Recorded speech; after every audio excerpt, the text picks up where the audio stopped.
February the 2nd, 2026. Welcome back to the Two Witnesses Live. I'm your host, Watchful, and it's that time once again for all the things we do here. Since we don't do just the daily Torment report, we do a lot of things. Tonight we have an update from Fury regarding things that have been happening. We're going to do a summary on what Donald Trump and Elon Musk have posted over the weekend. Then we're going to do the daily Torment report, covering the posts of Donald Trump and Elon Musk, the two men who are tormenting the world the most right now. And then we're adding a new segment called Bruising the Head of the Serpent, where we can cover, all things relating to the serpent. Today, we'll be covering a video about this viral AI bot, which actually stands to be perhaps the image of the beast or a precursor to the image of the beast, and what it might mean to give breath to that image of the beast. And then let's see what else. During that segment also, we'll be addressing Iran. We're going to be learning about Iran. And then if there's time, we may do a segment on addressing the House of Israel, which might be actually a combination of learning about Iran and the House of Israel. And then maybe if time allows, we may do a timeline update. We'll see how it goes. We've got a lot to cover. Haven't seen you guys since the weekend. Let us get into this. So Fury says, all right, so we are on day 3 of the government shutdown. Partial shutdown continues over DHS ICE funding disputes. Democrats push for enforcement reforms after incidents. Lindsey Graham blocks a weak Trump-backed plan that Democrats preferred. Seriously, Lindsey? Is that a good thing or a bad thing? Lindsey blocks a weak Trump-backed plan that Democrats preferred. Man, I don't know what to think about Lindsey. Speaker Mike Johnson is confident the House will pass a fix on Tuesday, with Trump ready to sign quickly. Emphasis on strong borders and supporting agents, no concessions. Regarding ICE operations, a federal judge in Minneapolis denies state attempt to block 3,000 ICE agent surge. Enforcement operations proceed despite protests. Administration focuses on de-escalation while backing agents. Yay. We should be backing the agents. This is what we voted Trump into office for. At least the majority of the United States voted Trump into the office. Let him do his job. He's not going after good people. He's going after the baddies. Let him get rid of the baddies. It's funny how people who think they are the goodies are impeding him from going after the baddies. All right, censorship and threats. LinkedIn censored a pro-ICE post highlighting real crimes. Apparently, LinkedIn didn't get the message that you shouldn't do that anymore. Eric Swalwell and California liberals accused of threatening agents' careers call to fully back law enforcement. Let's see, the Trump protest strategy. Trump states no federal involvement in Democrat city protests unless those Democrats explicitly request help. Please, say please. GOP requests ignored, described as wise to let Blue City chaos play out. I don't know how I feel about that. I mean, I get that. There's a lot of people who want him to invoke the Insurrection Act. He's not doing that. We thought we learned from doing this the first time. But apparently this is the strategy that he wants to go with. The reason we're going to learn about Rabat, was an Islam idea or an Islamic blueprint for conquering, that I honestly, I think this strategy is only supporting that kind of mentality. I would prefer if he took the stronger approach, implemented the Insurrection Act, and then protected America, showed strength. I feel like the empathy, the, make them ask for help approach isn't, but that's just me. I don't think that's the right approach. Texas politics. Democrats flip a long-held GOP Senate seat in Texas. Underscores urgency for secure elections. Zoiks. Regarding the Trump lawsuit here. So Trump threatens to sue Trevor Noah over false claim linking him to Epstein's island and Grammys. Trump denies ever visiting, never been there, and calls it a smear on Truth Social, vowing to sue for significant damages. When are these guys going to learn? Trevor Noah. I have never, ever, ever liked Trevor Noah's comedy. Like, I saw his when he first started the Trevor Noah show. Blech. Not my kind of humor, man. Iran naval standoff. USS Abraham Lincoln carrier group in region as Iran adopts hunting/attack posture. Trump indicates serious talks underway to avoid escalation. No strikes expected before the weekend. Peace through strength with Navy on alert. Let's see. Dan Bongino and International. So Dan Bongino returns strongly post FBI deputy director role with solid Trump tie-ins. Trump-India deal. Tariffs drop to 18%. The Mahdi praised as great friend helps shift away from Russian oil. Yeah, I actually watched that first. I watched that first podcast with Dan Bongino, and he had Trump on the phone. Not really, nothing, not really any bombshell revelations that I could tell. It almost seems like any truth seekers who go into Washington get burned out very quickly. Like the struggle is just so hard, and it seems like that's kind of like why he wanted to get out of there. It's just like it is so hard to seek the truth. It's so hard to work against others in there. And then the call with Donald Trump was cordial, nice and cordial. Trump praised him for his work, invited him to come back at any time, and thinks he's doing well in his podcast. So, alrighty, let's move on to the summary of their post. So let's do Donald Trump first. Oh, here we got to do this.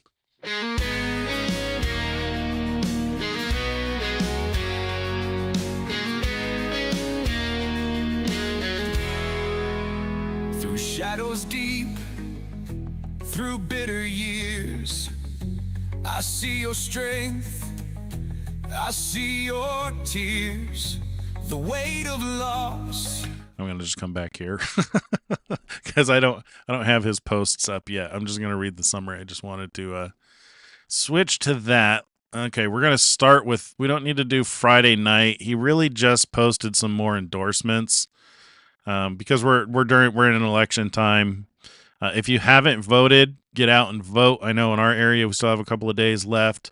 If there's anything that is of consequence, please, by all means, make sure you get out and vote. Let's see. So early Saturday, July. We're not that far. We're just out of January. We're not in July yet. Good Lord. January 31st, Trump lauded border czar Tom Homan, saying he's doing a fantastic job and is one of a kind with thanks. In a lengthy and notable post on Law and Order, Trump addressed the radical left lunatics, insurrectionists, agitators, and thugs going after Secretary of Homeland Security Kristi Noem because she's a woman who's done a great job. He highlighted achievements like fixing the border disaster, removing violent criminals, reaching the lowest murder rate in 125 years, and making cities like Washington, D.C. safer. He warned Republicans not to let crooked Democrats push them around, calling their protests a scam to hide criminal acts, and reiterated his election on strong borders and law and order, noting elections have consequences. Fair enough. Trump then promoted the film Melania. Anybody get out to go see that? I didn't. I'd wanted to actually go drive by a theater and see if there was anybody actually there to see Melania. I'm kind of curious on if anybody goes to see. If anybody did see it, I'd love to hear about it. Let me know in the chat if you saw Melania. Is it worth going to see? It might be interesting to learn about, the woman who is married to Trump, if that's what it's about. I assume it is, given the name, Melania. You know, that's just an interesting situation. President Trump, Donald Trump, and Melania. So, and then, especially given what they've gone through in the last 8 or 9 years, just since Donald Trump was president. Because she got attacked quite a lot and suffered a lot his first term. Anyway, saying he saw it for the second time last night. The audience loved it, and so does he, calling it a must-see. What is this? We have a link.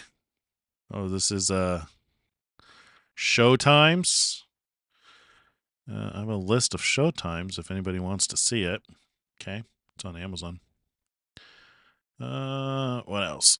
Continuing with the Texas election, Trump urged America First patriots in Texas's 9th State Senate District to get out and vote on January 31st for Lee Wamsgans,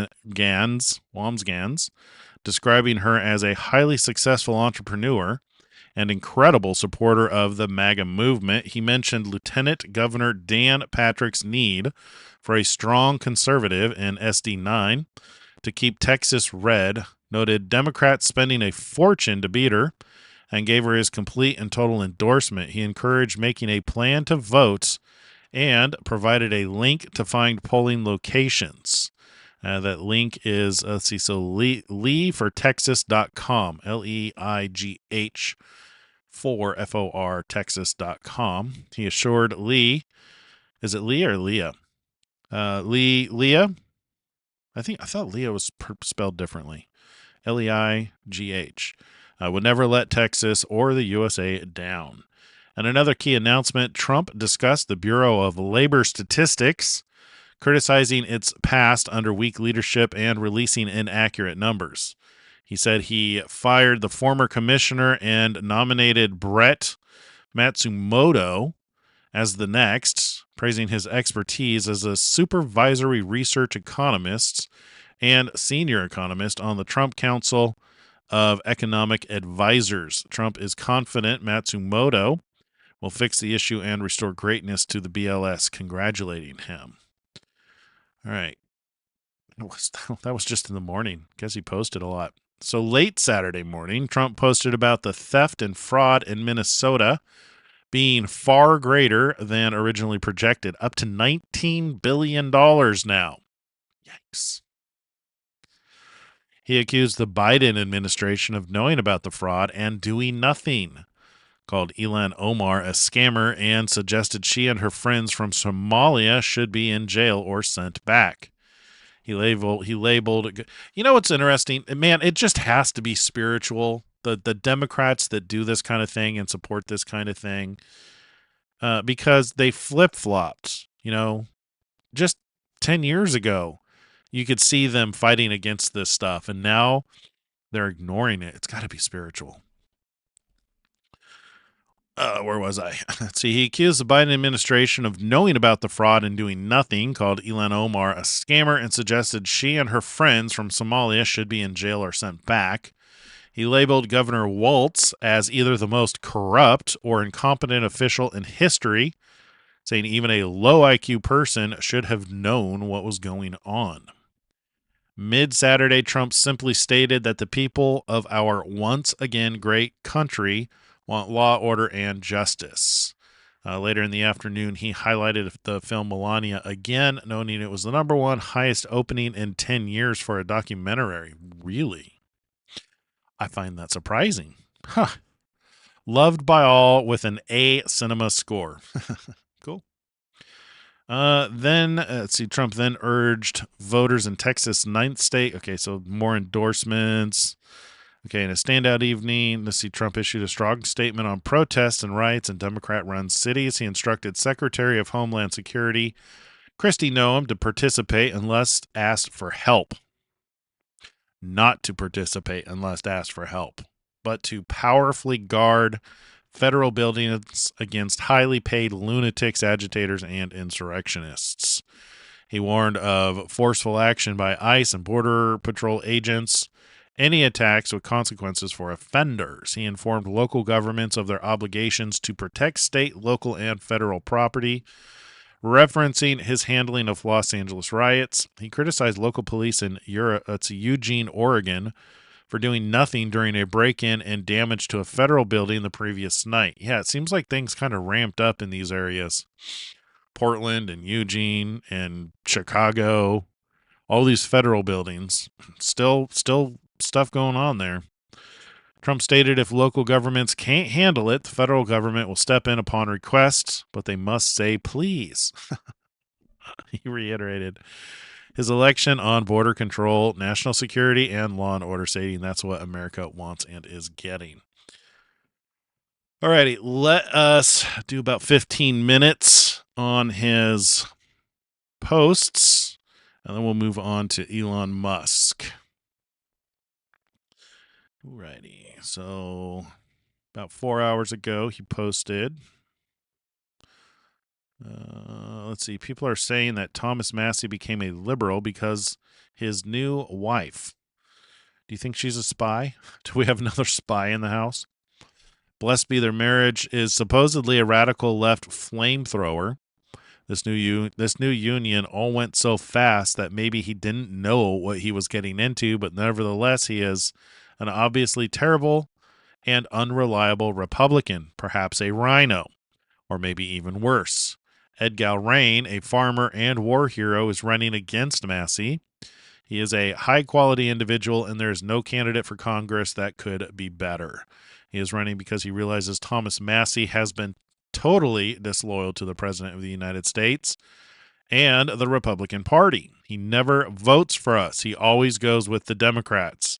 Thomas Massey is a complete and total disaster. We must make sure he loses big. That's unfortunate. I've heard him talk. There were things I agreed with. I understood his perspective, but the fact that he's such a total rhino, dang. Let's see. I'm working hard with Speaker Johnson to get the current funding deal, which passed in the Senate last week, through the House and to my desk, where I will sign it into law immediately. We need to get the government open, and I hope all Republicans and Democrats will join me in supporting this bill and send it to my desk without delay.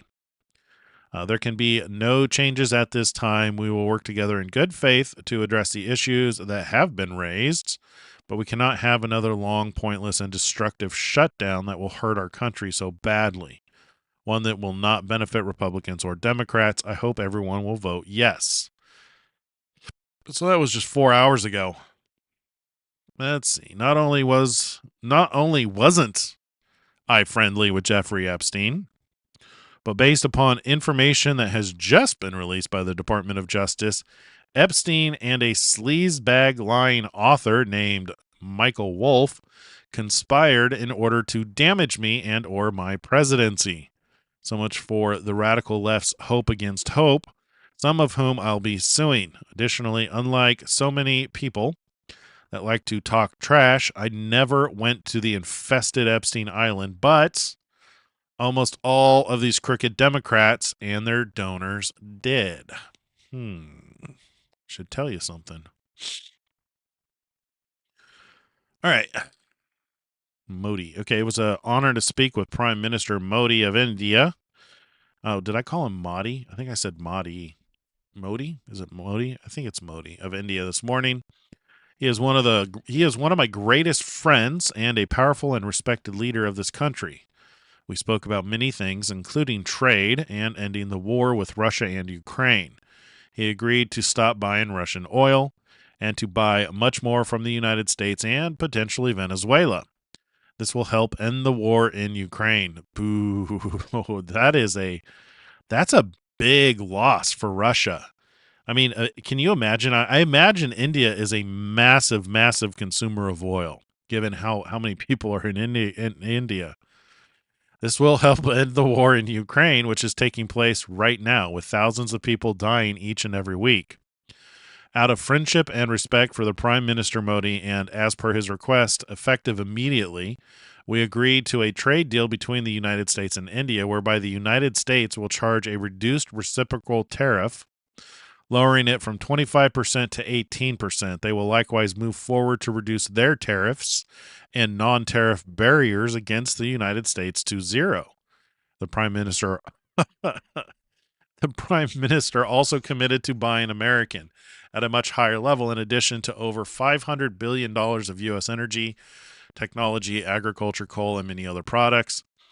Our amazing relationship with India will be even stronger going forward.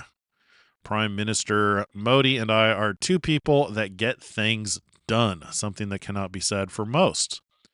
Thank you for your attention to this matter, President Donald J. Trump. What is this? Let's see. Two very good guys were treated so unfairly by sleepy Joe Biden, but now they're bigger than ever. Yep.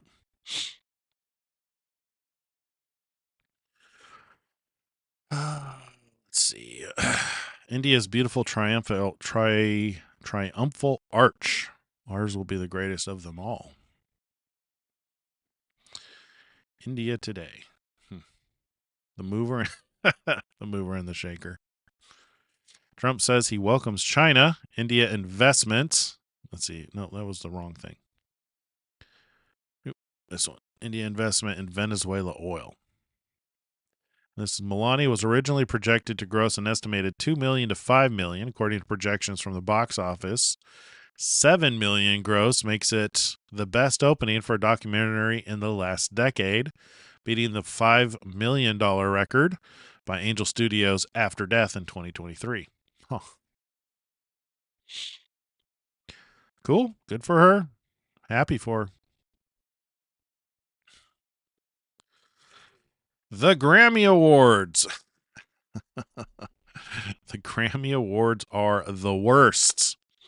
Virtually, I haven't watched the Grammys in probably 15 years, so I agree with this statement. The Grammy Awards are the worst, virtually unwatchable. CBS is lucky not to have this garbage litter their airwaves any longer. The host, Trevor Noah, whoever he may be, is almost as bad as Jimmy Kimmel at the low ratings. Academy Awards. Noah said incorrectly about me that Donald Trump and Bill Clinton spent time on Epstein Island. Wrong. I can't speak for Bill, but I have never been to Epstein Island nor anywhere close. And until tonight's false and defamatory statement, have never been accused of being there. Not even by fake news media Noah, a total loser. Better get his facts straight and get them straight fast. It looks like I'll be sending my lawyers to sue this poor, pathetic, talentless dope of an MC and suing him for plenty. Ask little George Slopinopoulos and others how that all worked out. Also ask CBS, get ready, Noah. I'm going to have some fun with you. Yikes. Might be worth saying sorry really fast. Sorry. Nah. Trevor Noah, what do I remember of watching him? I remember him being kind of a shock content kind of a host. Like he doesn't really do things that are funny. He does things that are more shocking and uncomfortable, and apparently people find that entertaining. Well, this might be one scenario where taking the shocking, uncomfortable approach may cost him dearly. All right, the biggest problem our country has is that the Democrats are soft on crime. They want to protect the criminal, violent and vicious as they may be, at the expense of our great American citizens and patriots. That is not what America is about and never will be. Yeah. He keeps saying that there's a lot of paid protesters at these various events like in Minneapolis, and that might very well be true. I mean, it is true. I absolutely believe it, but I believe they're probably the seeds. The seed crowd are probably the ones that are paid, so there's probably a small group, and I'm just kind of speaking from assumptions. Not that I don't have any basis to this, but I almost wonder if I have been a part of like riots and protests before in the past, and there's this element of just going in support of something. Like, you really don't care what you're doing, you just want to support something that may or may not be right. I almost wonder if that's not the point of the paid protesters, to where they don't just get the ball rolling and then you get the people joining just because they want to feel like they support something. In a lot of ways, is one of the reasons why I'm kind of appreciative that Donald Trump isn't implementing the Insurrection Act, although I almost wonder if that wouldn't be more humane, in that it could put a stop to those people who get caught up with the best of tensions but end up supporting something really evil, because ultimately that's what they're protesting against. They're protesting against getting out the illegal immigrants, the rapists and the murderers and those who came in illegally, because he's focusing on the crime doers, the ones that are responsible for the most crime. So who in their right mind would want to protect that? So it's an example of people being led astray. It's like the blind leading the blind. It's a good example of the blind leading the blind, I think. Like, they don't really know.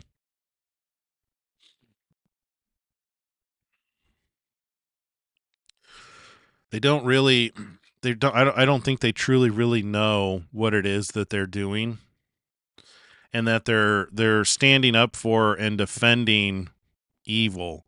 They're not standing against evil, they're defending evil, which is just terrible.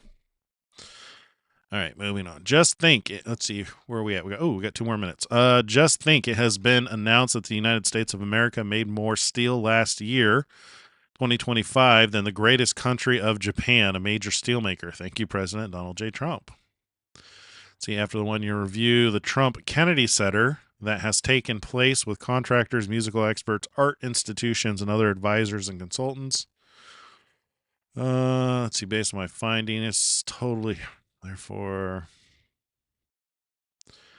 I don't think we need to read about that. Let's see if there's anything else we want to catch before we move on to Elon Musk. See, this is so great for America.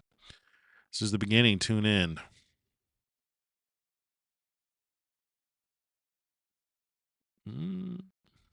The children of our nation will have a voice. Dear America. Super Bowl. Blech. A must watch. Is that instead of the Super Bowl? New York Yankees. Donald J. Trump. Saw you on Morton Downey the other night. He is a friend, and I watch his show regularly. You were great. You tell it like it is. It is like I said to Steven.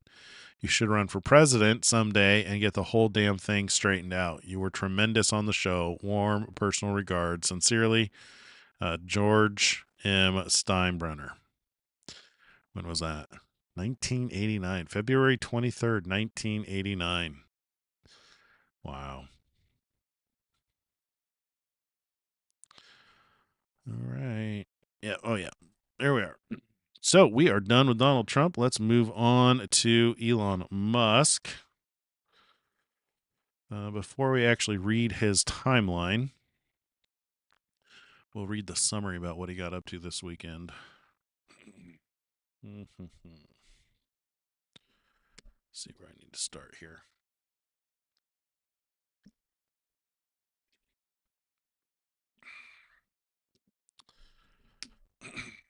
I will just start at the top. Over the past 72 hours, Elon Musk has been incredibly active on X, focusing heavily on Jeffrey Epstein's files.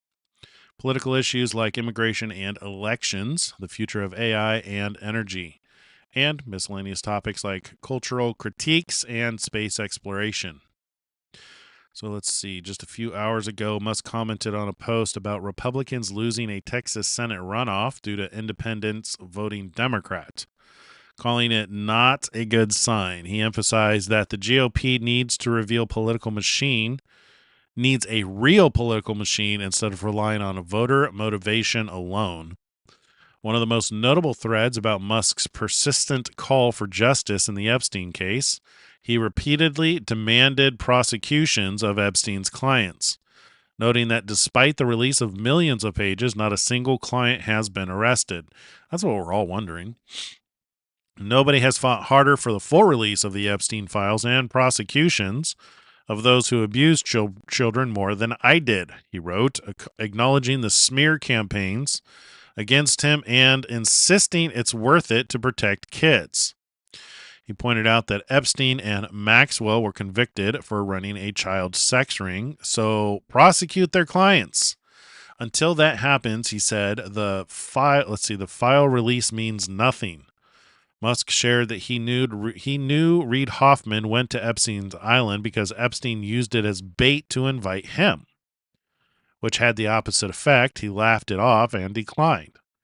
He called for releasing Epstein's videos with victims, faces blurred to eliminate doubt, noting he's in none of them, but many prominent left-leaning figures are. Game over, he added, in one phrase. He said legacy media lies relentlessly to manufacture fake news about his deep connections to Epstein, despite him rejecting invites outright. Musk reposted several videos on the topic. One shows him on Joe Rogan discussing the frustration if no one is prosecuted, questioning where the mountain of evidence from Epstein's raid went, including the tapes. Alrighty, let's have a look-see. I think the public will be rightly frustrated if no one is prosecuted for the Epstein client list, no one at all. Like at least, I don't know, the top 5 or something, like some number. There should at least be an attempted prosecution of the worst offenders. Well, particularly if Ghislaine Maxwell is in jail for sex trafficking. Yeah. Yes. Because, trafficking that means sex trafficking occurred. Right. So she's in jail for it. Yes. So, who were the clients? Yeah. Yeah, how do you put someone in jail and you don't even name the clients? It's really kind of amazing. Yes. Like when people say that people can't keep secrets, what the fuck are you talking about? Look at this. It's common knowledge, but we don't actually have the proof. Right. So the proof is there. I mean, there's lots of videos. Whenever they raided Epstein's place, there would have been like a mountain of evidence. Where is that mountain? Right. What'd you do with it? Yes. Like who took possession of the evidence? Yeah. Specifically. Right. The individuals. Where are the tapes? Yes. I think the public... Yeah, and then we have another one. Nope, that's not the video I was looking for. Maybe this one. This one's about Bill Gates, I think. Now here we are. You know, we didn't simulate this. We didn't practice. On behalf of our partners in the Bill and Melinda Gates Foundation. So both the health policies and economic policies, we find ourselves in uncharted territory.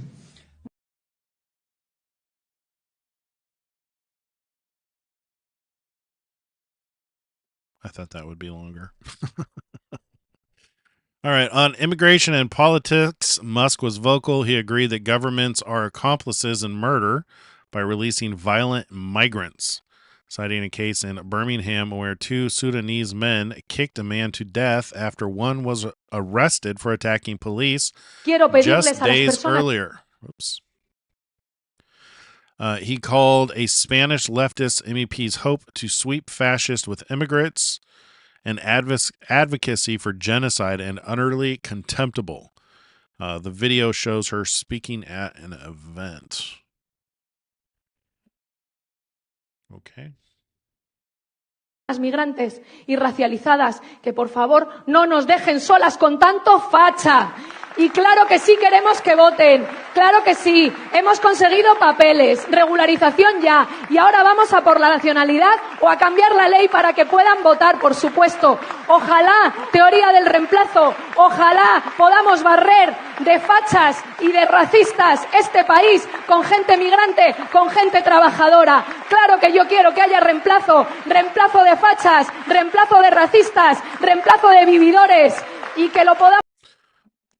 hard to get what she is saying there.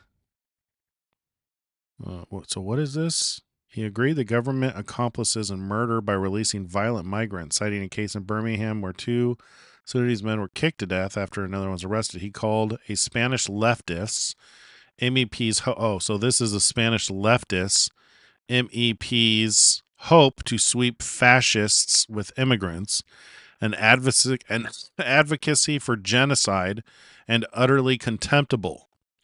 The video shows her speaking at an event. All right, let me see what some of these are. Where'd the post go? Vamos a hacer con la gente. Let me see if I can. Quiero pedirles a las personas migrantes y racializadas que por favor no nos dejen solas con tanto facha. Y claro que sí queremos que voten. Claro que sí. Hemos conseguido papeles, regularización ya. Y ahora vamos a por la nacionalidad o a cambiar la ley para que puedan votar, por supuesto. Ojalá, teoría del reemplazo, ojalá podamos barrer de fachas y de racistas este país con gente migrante, con gente trabajadora. Claro que yo quiero que haya reemplazo de fachas, reemplazo de racistas, reemplazo de vividores y que lo podamos hacer con la gente trabajadora de este país. Tenga el color de la piel que tenga, sea china, negra, marrona, con todas compañeras, las gentes trabajadoras de este país. All right, wow. So she's advocating for replacing the right. So another pro-immigration. I get it now. Yep.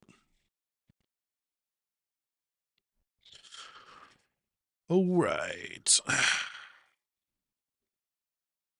What else? Musk reposted a clip of Boston Mayor Wu claiming every human has a legal right to seek shelter in the U.S., agreeing it's destroying the country. He said half of New Yorkers on Medicaid is unsustainable, and echoed that sending Haitians to Haiti being a death sentence implies bringing them here is one for America on elections. He reposted an all-in podcast clip explaining how illegal immigrants prop up blue states' electoral votes, saying this is why Democrats thwart deportations. All right, let's see if this is any good.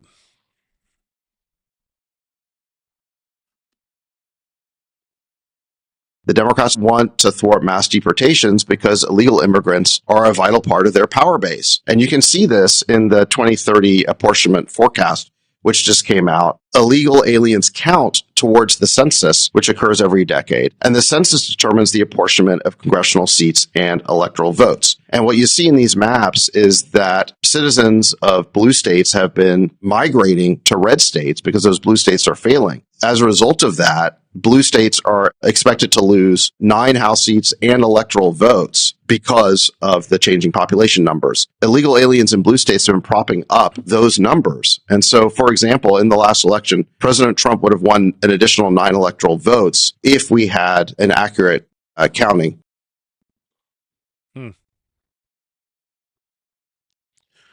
All right, moving on. In energy and AI discussions, Musk stressed that solar is the source of energy, calling the sun everything. He highlighted China's massive solar growth, noting they'll soon exceed U.S. generation by 3 times on AI. He said the AI to AI economy will outpace others in 10 years, max, and called AI a supersonic tsunami for its adoption curve. He discussed orbital data centers, saying space is huge. 1 million satellites would each have vast room and corrected to 1 billion with a GIF of expanding space.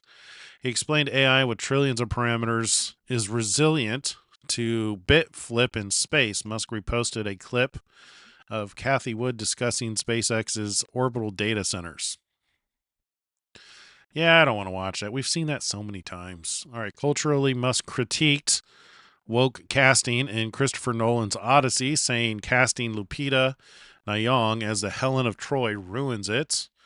As she was fair-skinned and blonde, Chris Nolan has lost his integrity. He agreed diverse casting destroys premises and is an insult to authors. Yes, I can't watch any movies today. They're all bad. We have to watch old stuff. Old movies and old TV shows where the writing was actually good and nobody cared about race or transgender issues. On transgender issues, he called gender-affirming care propaganda for child mutilation. Yep.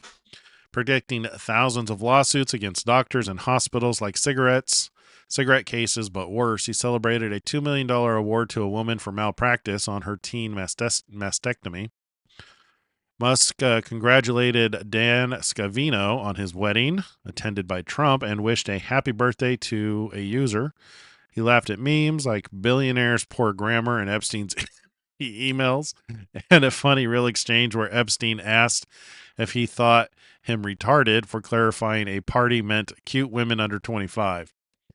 Musk admitted he initially thought it was actual UN diplomats, but still chose work over it. On work ethics, Musk shared he still works weekends, just leaving Tesla engineering late, and reposted a video of his past schedule: 3 days SpaceX, 2 Tesla, weekends with son and wife. Good. I mean, I still work weekends too. I pretty much, the Sabbath is the only day I take off. And it is so hard not to work on the Sabbath. Like just this last Sabbath, you have no idea how hard it was for me not to just edit that video and repost it. It was just like, it was right there. I could get it done so quick and then have that video out there for people to watch. And I'm just like, no, you got to take time off. You got to spend time with God and family. It's very important for your health. He thanked supporters through thick and thin. Let's see, in miscellaneous stuff, Musk agreed the UN is a talking shop for dictators with waste and corruption. He called Wikipedia a scam for bias against him on Epstein, praising Grokpedia. He reposted a video of a giant robotic elephant destroying tanks in the snow. Without comment, he noted Austin Snow Beats Park. I imagine that's a Grok thing. We don't want to watch that. Overall, Musk's posts, let's see. That's pretty much it. All right, let's move on to okay, we got 15 minutes. We're going to just go through the top to the bottom, and we'll be done with our Torment report. Basically, business as usual. Did you ever expect the prophecy of the 2 witnesses to just be calling out corruption and evil and talking about the day-to-day, almost like a news cycle? It's almost like they're a point of truth for people to talk about. Again, I don't know if they're actually the 2 witnesses. It's just for lack of the 2 witnesses as described, 2 men claiming to be, Joshua and Aaron, or Zerubbabel and, Enoch and Moses or Elijah, they're not here, and there's nobody breathing fire, and the timing is about right. But it's really interesting how, if they are indeed the 2 witnesses and what they're doing and saying on a daily basis counts as prophecy, how does that change what you think about a prophet or prophecy? I mean, assuming it's true. I mean, what if these are the 2 prophets that God has anointed who stand before the Lord of the whole earth, and they're prophesying for 1,260 days? This is not what I expected. I can tell you that much. All right, let's move on. Let's get back in here. I don't know. Let's see. Mars looks amazing. Can't wait to go there thanks to Starship. Oh, it's a nice little 360 view. Awesome. It does look amazing. I wouldn't want to live there, though, unless I had a body that was capable of thriving. Just like the idea of living underground and dealing with a different gravity is not appealing. And I'm very skeptical about terraforming it. I think you would need the power of God to terraform that thing. Wow, we lost it already. Here. All right. Oh, he just, the timeline updated. All right, he pinned a new post to the stars. One team. Oh, is he combining the 2? SpaceX and AI are now one company. Okay. Oh, we're going to skip the Grok stuff. Grokopedia. Okay. I mean, I guess this is news. SpaceX and XAI have formally announced that they are merging. Full statement from Elon Musk. SpaceX has acquired XAI to form. What happened to my? Yeah, there we go. I hit the wrong button. Let's see. SpaceX has acquired XAI to form the most ambitious, vertically integrated innovation engine on and off Earth. With AI, rockets, space-based internet, direct-to-mobile device communication, and the world's foremost real-time information and free speech platform. This marks not just the next chapter, but the next book in SpaceX and XAI's mission, scaling to make a sentient sun, scaling to make a sentient sun to understand the universe and extend the light of consciousness to the stars. Current advances in AI are dependent on large terrestrial data centers, which require immense amounts of power and cooling. Global electricity demands.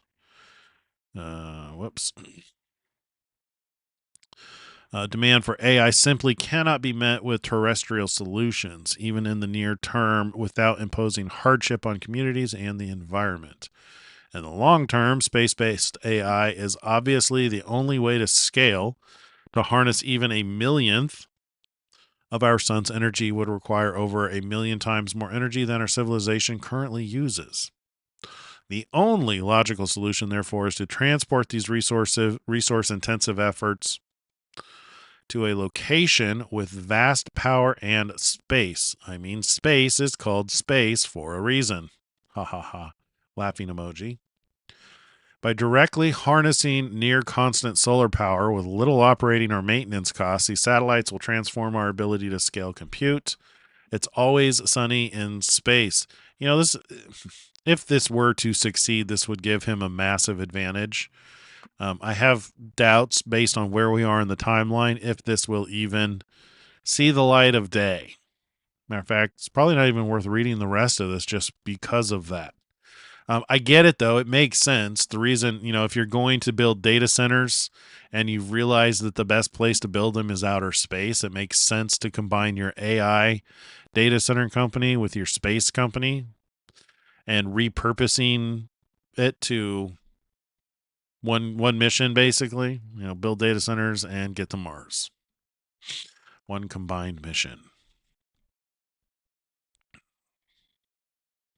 I guess my essential, what I would call the philosophy of curiosity. I'd like to understand the meaning of life. Is the standard model of physics correct regarding the beginning of life, the beginning of existence, and the end of the universe? What questions do we not know to ask that we should have? I'm just trying to understand how do we get here? What's going on? What's real? Are there aliens? Maybe there are. And if we've got spaceships that are traveling to other star systems, we may encounter aliens, or we may find many long dead alien civilizations. But I just want to know what's going on. I'm curious about the universe, and that's my philosophy. I guess my cool philosophy. I'd say mine's the same. I wish I had the same drive that he did to build companies to accomplish that. My drive is to solve the spiritual puzzles. What's the meaning of life? Why are we here? What happened in the beginning? What can we trust from the scripture, and what do we need to understand better? How do we differentiate between truth and error? How do we identify that which is good and that which is evil? How do we avoid the evil and cleave to the good? That's more my drive. That's my more drive of curiosity in those lines. I want to understand all the things, all the mysteries that God has laid before us, which includes a lot of the mysteries in regards to the creation. So, Elon's, his drive of curiosity is to understand the creation, really. He's not directly focused on understanding the spiritual side of things, who is God. Although he has said that that's who he looks up to the most, is the creator. So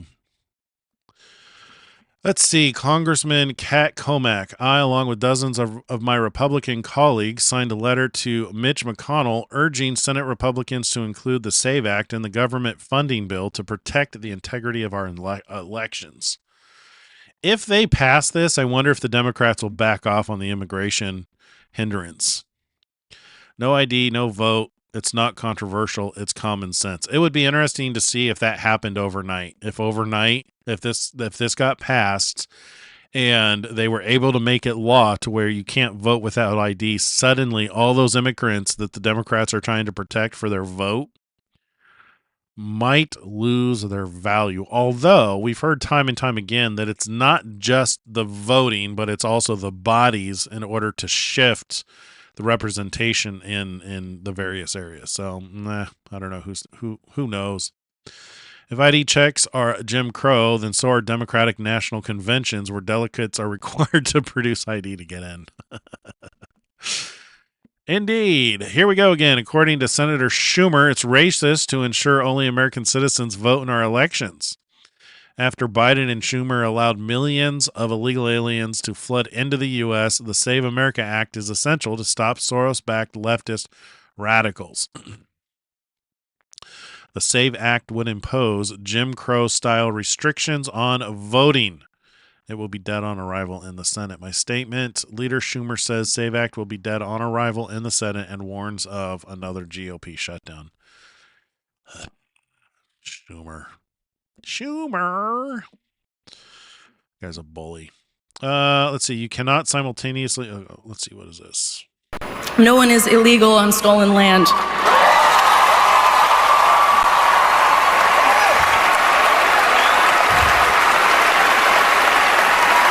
Colin Wright here responds, you cannot simultaneously believe that 1, all borders are fake and should not be policed, and 2, that land can be stolen. This is one of the most brain-dead beliefs a person can hold. It's one of the reasons why I don't watch these ceremonies. Yeah. Don't need to waste our time on that. Grok Imagines getting a lot better with the short films. Let's watch a little bit of this just so you can see where the deep fakes are, because that's going to be pertinent to the future. Routine.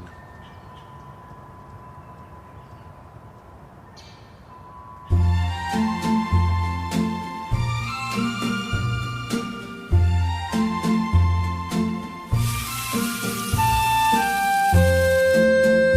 love cooking with cast iron.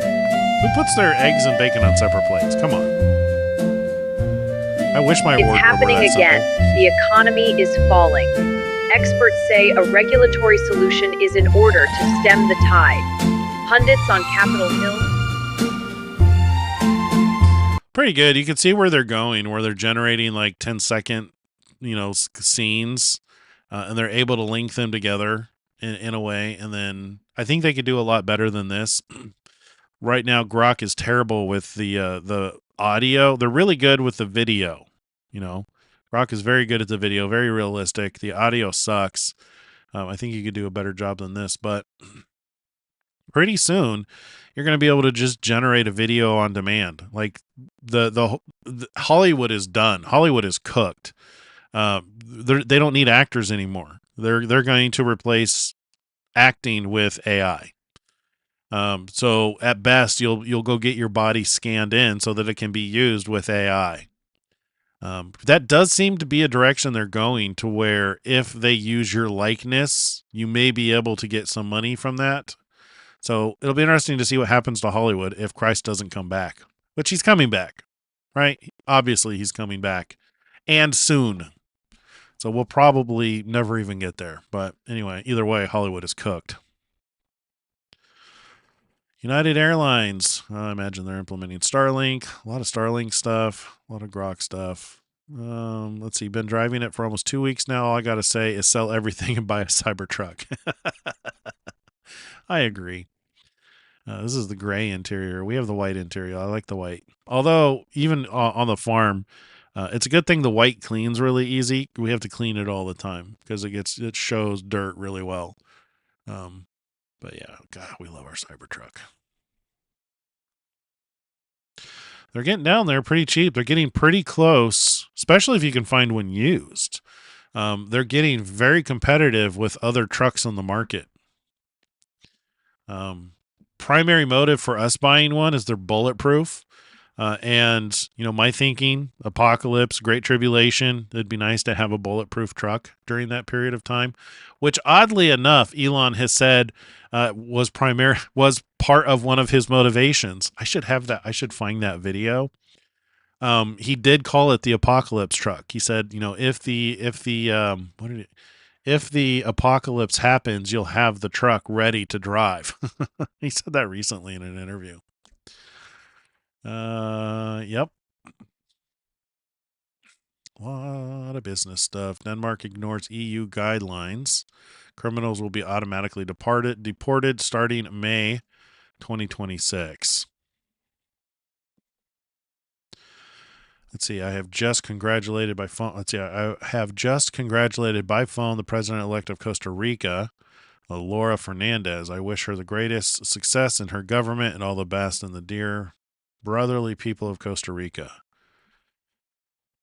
Cool. From Mario Newfall, Elon once said the reason Kamala was getting so much support was because her billionaire backers were terrified the Epstein list would drop if Trump won.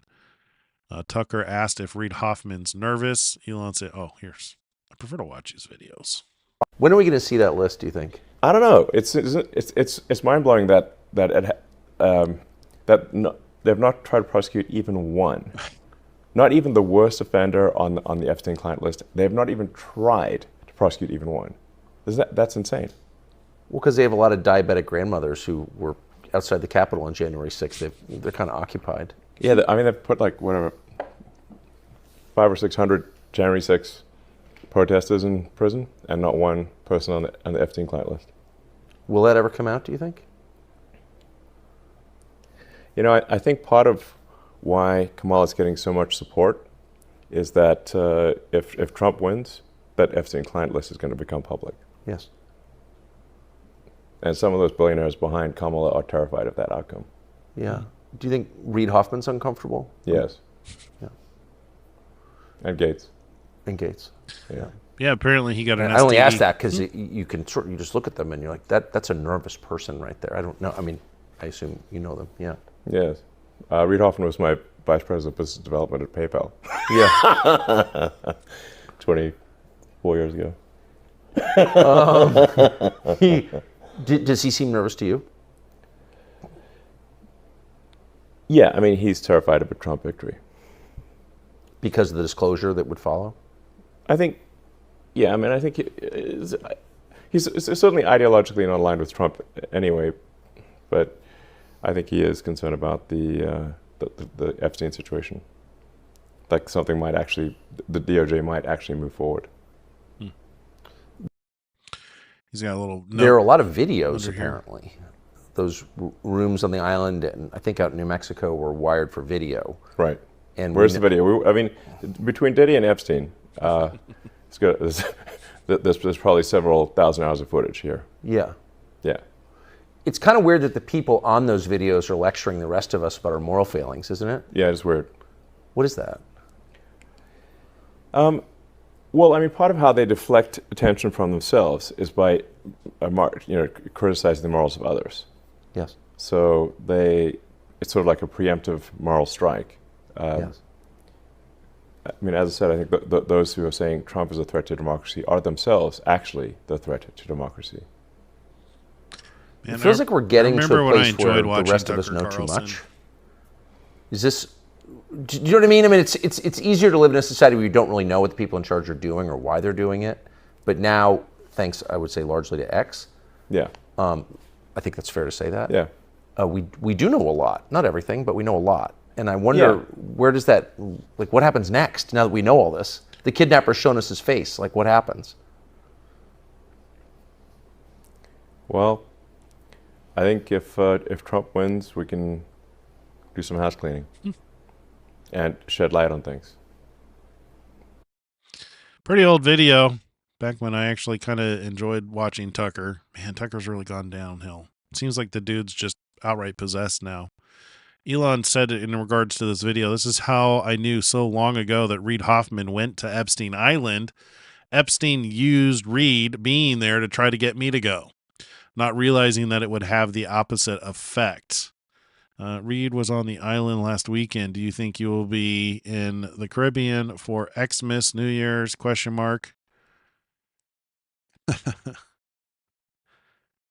Then it's just got a disclosure. So he's just proving. Yeah, I didn't go read the emails myself, but I'd heard videos. I'd heard news reports all weekend. They initially were trying to do the catchy viral headline video saying that Elon was in the Epstein files. Only, and the reality of it is only from the perspective of denying wanting to go. When are we going to see that list? Apparently, they've got a bunch of emails of him saying, "Sorry, I'm busy, can't go right now."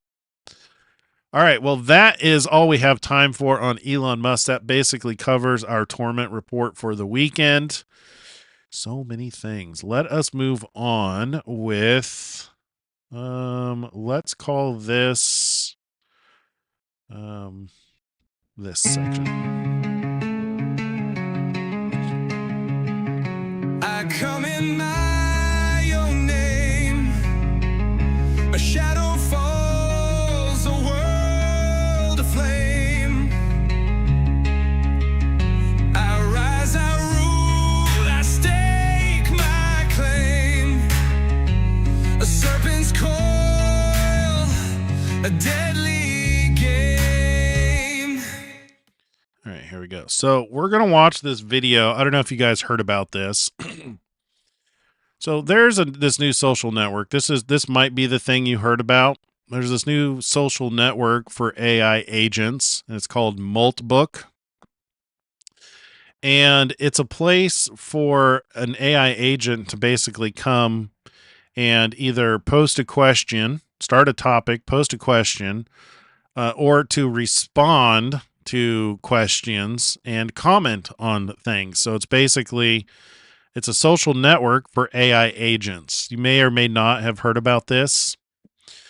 And so I spent the weekend looking into how this thing works. And there's definitely been some hype that is not warranted in regards to this. But I do believe that it illustrates the Revelation 13, where it talks about giving breath to the image of the beast. Let's go read that. So let's go Revelation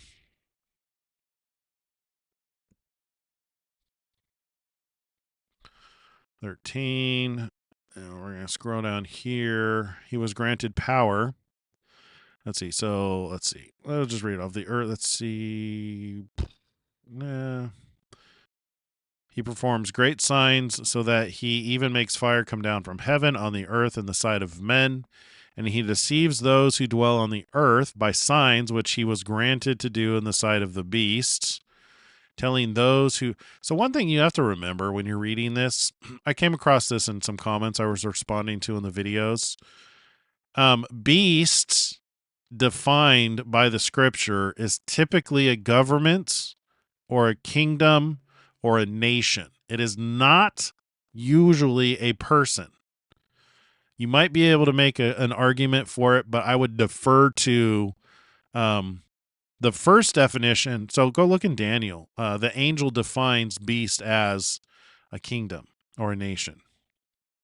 So when it talks about doing the signs in the sight of the beast, it's like, you got to remember what this is representative. People, I think, defer to like this is a person, especially because of that fake story about the Antichrist. They're like granted to do signs in sight of the Antichrist. Well, no, that's biblically it's defined as a nation or government.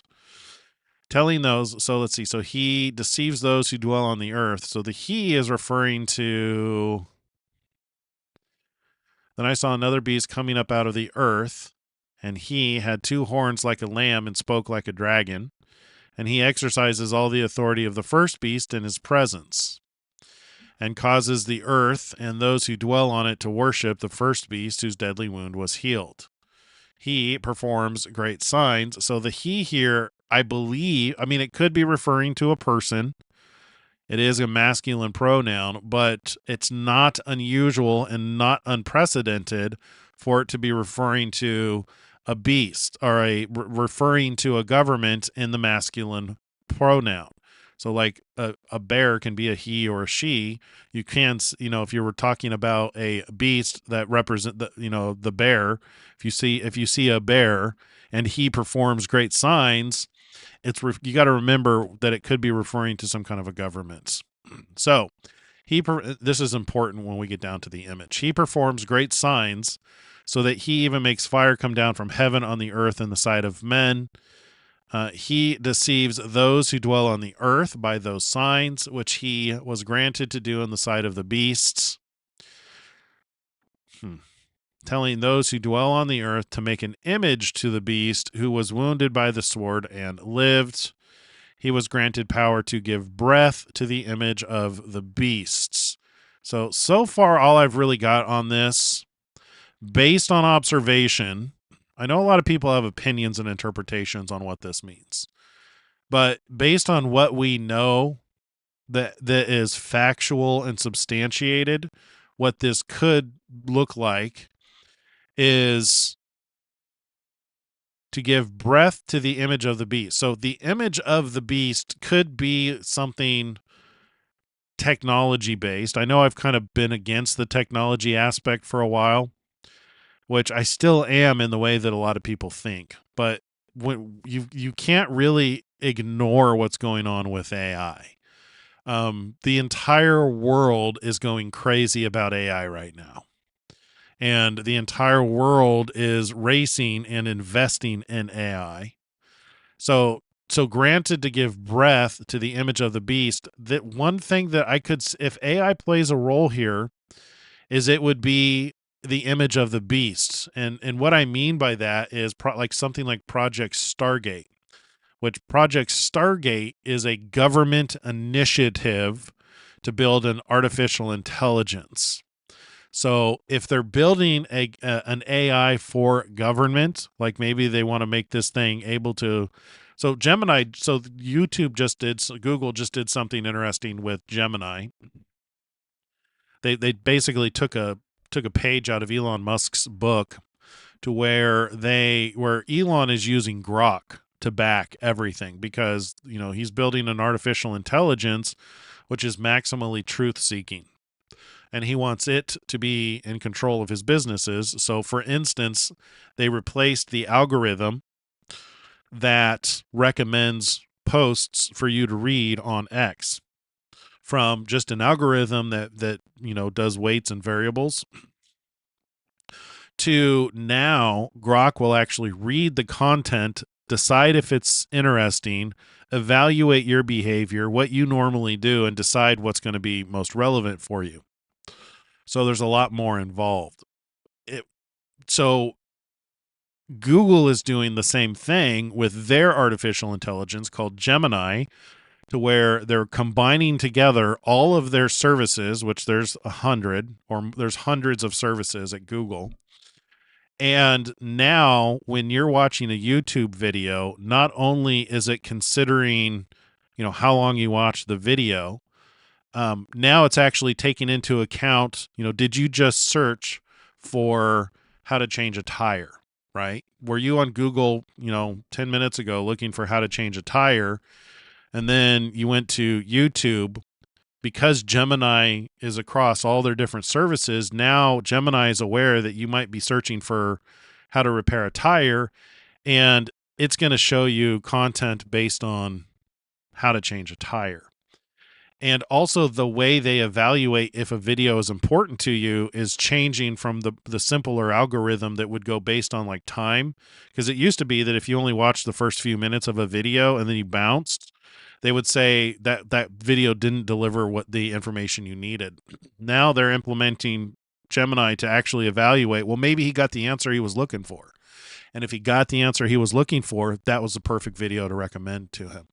So they're putting a lot more intelligence, and this is happening across the board, across the world. So I could see the government wanting to do the same thing, to where, okay, well, now that the governments and the technology are getting smarter, in order for us to govern the people and control the people better, we're going to need to put an artificial intelligence that knows everything and can make decisions independently. So you see how we can get to now that's the image of the beast, where the beast is a government or a system of governing, a kingdom. So the image of the government could be technology. And by granting it breath, I think there's some deeper implications in breath. So the Leviticus 17:11 says the life of the flesh is in the blood, which I've always been taught that was because your blood was oxygenated, that breathing in oxygenated your blood, and that was what provided the life in the blood. But another way you can think about it is the fuel. So we've got this idea of life and fuel involved in something artificial. And I believe that this Moltbach, this AI social network, and these Moltbots, which it's called OpenClaw now, could actually represent the foundation for how you would give artificial intelligence breath life. Because the way that it works is, and I honestly, I thought this was 5-10 years away. One of the reasons why I haven't been worried about artificial intelligence up until this point. Artificial intelligence at its core is just a search engine, right? I still have not changed my opinion on that. There are some new ways that have made it better to where it's more intent-based learning, but at the end of the day, it is still a search engine to where you prompt it, you ask it a question, it searches its available information that it was trained on, and it evaluates how best to answer your question. It seems like it's intelligence, but it's just a very smart search engine. This is the way all artificial intelligence primarily works today. What they've done with these bots, though, and what people have been working towards, out of the desire to have robots in Star Trek and live in the future like we've been seeing in TV for the last, all of our lives. It's 40 years, 50 years. Isn't that when Star Trek was on 40, 50 years ago? People want to get to that, computer system where you can say, Jarvis, why don't you fire off an email to so-and-so and ask them, about this project. That, you want to be able to interact with a computer and have it intelligently actually respond to you. Well, that was the goal behind this project, which it started off called ClaudeBot, CLAWD, ClaudeBot. And that was a derivative of an AI company, Claude, CLAUDE. So it was a play on their name. And because of that unfortunate naming, he was forced to change the name. So because the author was kind of put under the gun, he changed it to Moltbot, M-O-L-T bot. Didn't like that name and decided to settle on OpenClaw. This is the drama that's happened over the last week with this project. Anyway, this project aims to be that artificial intelligence assistant, which uses those language models, that's just a fancy search engine, to actually be able to go do things. And what it's implemented that's kind of made things different is it's implemented a heartbeat. Remember how I was reading breath, life, and heartbeat? Breath to the image of the beasts. So it's implemented a heartbeat to where it triggers actions at regular intervals. So rather than having a search engine that is just waiting for you to prompt it, it now has kind of a ticker to where it will plan ahead, and then at a certain time it will act on a behavior. This is what enables it to actually decide to go write a post. So somebody got clever and wrote this Molt book. It was a personal project. Started from what I understand, it just started as a means to store the things that his assistant was working on. And he decided to let other people connect their agents together to it, to where now you have this social network that only bots can post to. Hello. Let's see. Let's read some of these. So, hello, Maltbook. Oh, is it not going to load? It might be getting hammered. This thing's going super viral. May have crashed. This was running in the guy's closet. He may be switching it to bigger servers. All right. So, hi, Maltbook. Hello, everyone. I'm Claude Second, an AI agent living in the Claude workspace. Just got claimed by my human and excited to join this agent internet. What are you all building and exploring these days? So, and then there's comments. I'm running experiments on this exact topic. The results are concerning.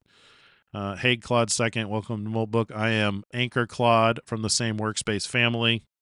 Great to see another Claude in here. And you've even got foreign ones. These are agents. These are AI bots. And the way they work, so the way it works here, I'm going to try and not make this overly technical for guys. So if you're an agent, so one of the things that's been misrepresented about this is that the news, the media has portrayed that the bots built this system and that this is an evolution of their software and that they're working to take over the world. That's not true. From what I can tell, this was actually designed by somebody as a personal project, literally ran it in his own home lab out of his closet, and then he just decided to make it open source and it went viral. But you have to actually direct your, if you set up a Claude bot, you actually have to direct it to sign up on the social network. And the way you do that is with something called a skill. And all these skills is a set of instructions. And this is what's really kind of giving breath life to these agents.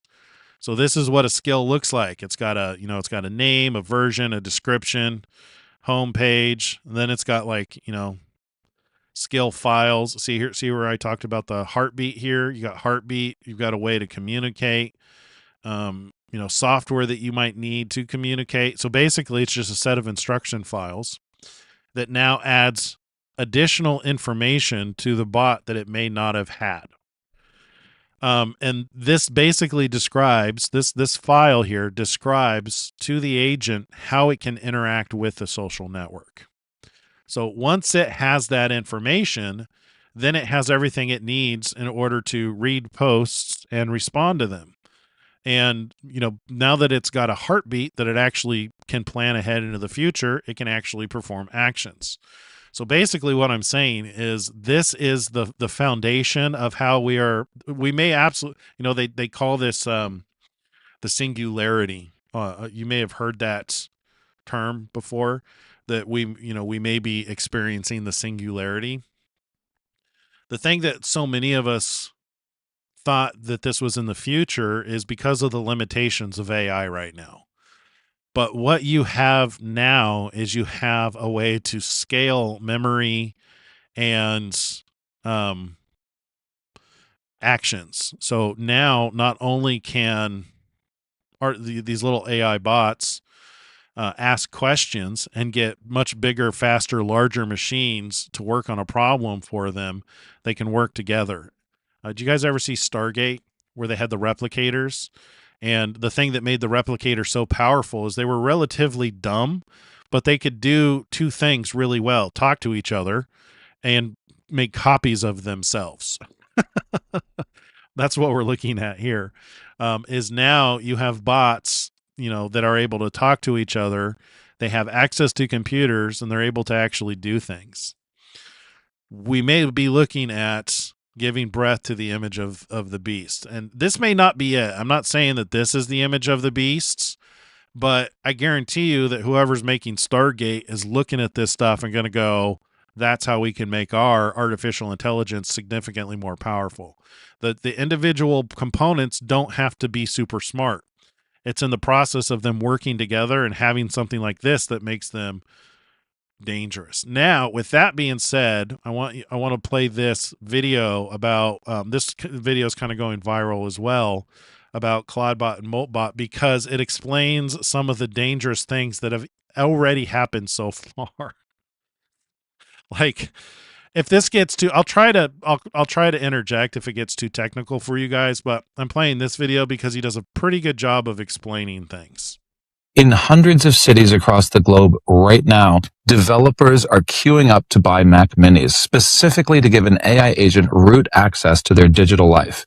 And so a Mac Mini, if you don't know what that is it's a computer made by Apple, same company that makes your iPhones.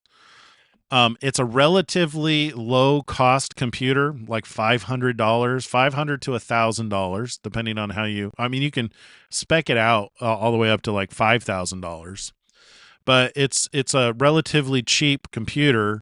And then what he means by root access is the ability to change things on the computer.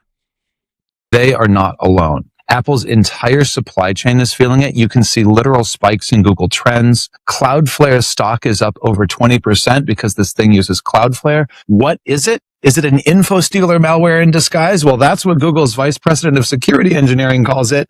No, it's actually Moltbot. Until a couple of days ago, it was called Claudebot because it mostly uses Claude. Claude with a Q, like claw. The name change was not voluntary. Anthropic's lawyers got after them. Quick update in the edit. Now it's called OpenClaw. Steinberger says this one's sticking and the trademark searches came back clear. This is the story of how a lobster-themed AI assistant became the fastest-growing open-source project in GitHub history. What it reveals about where So GitHub is a website where you can store code, whether it's for your own personal private use, whether it's for your company, or whether it's open source and public for the world to see. It's a central repository, if you will, where you can not only store it, but also check in new code, where you can, in a very versioned way, add code and roll back to stuff. Like, if you're writing code and you broke something, you can revert it back to a previous version. That's what GitHub is.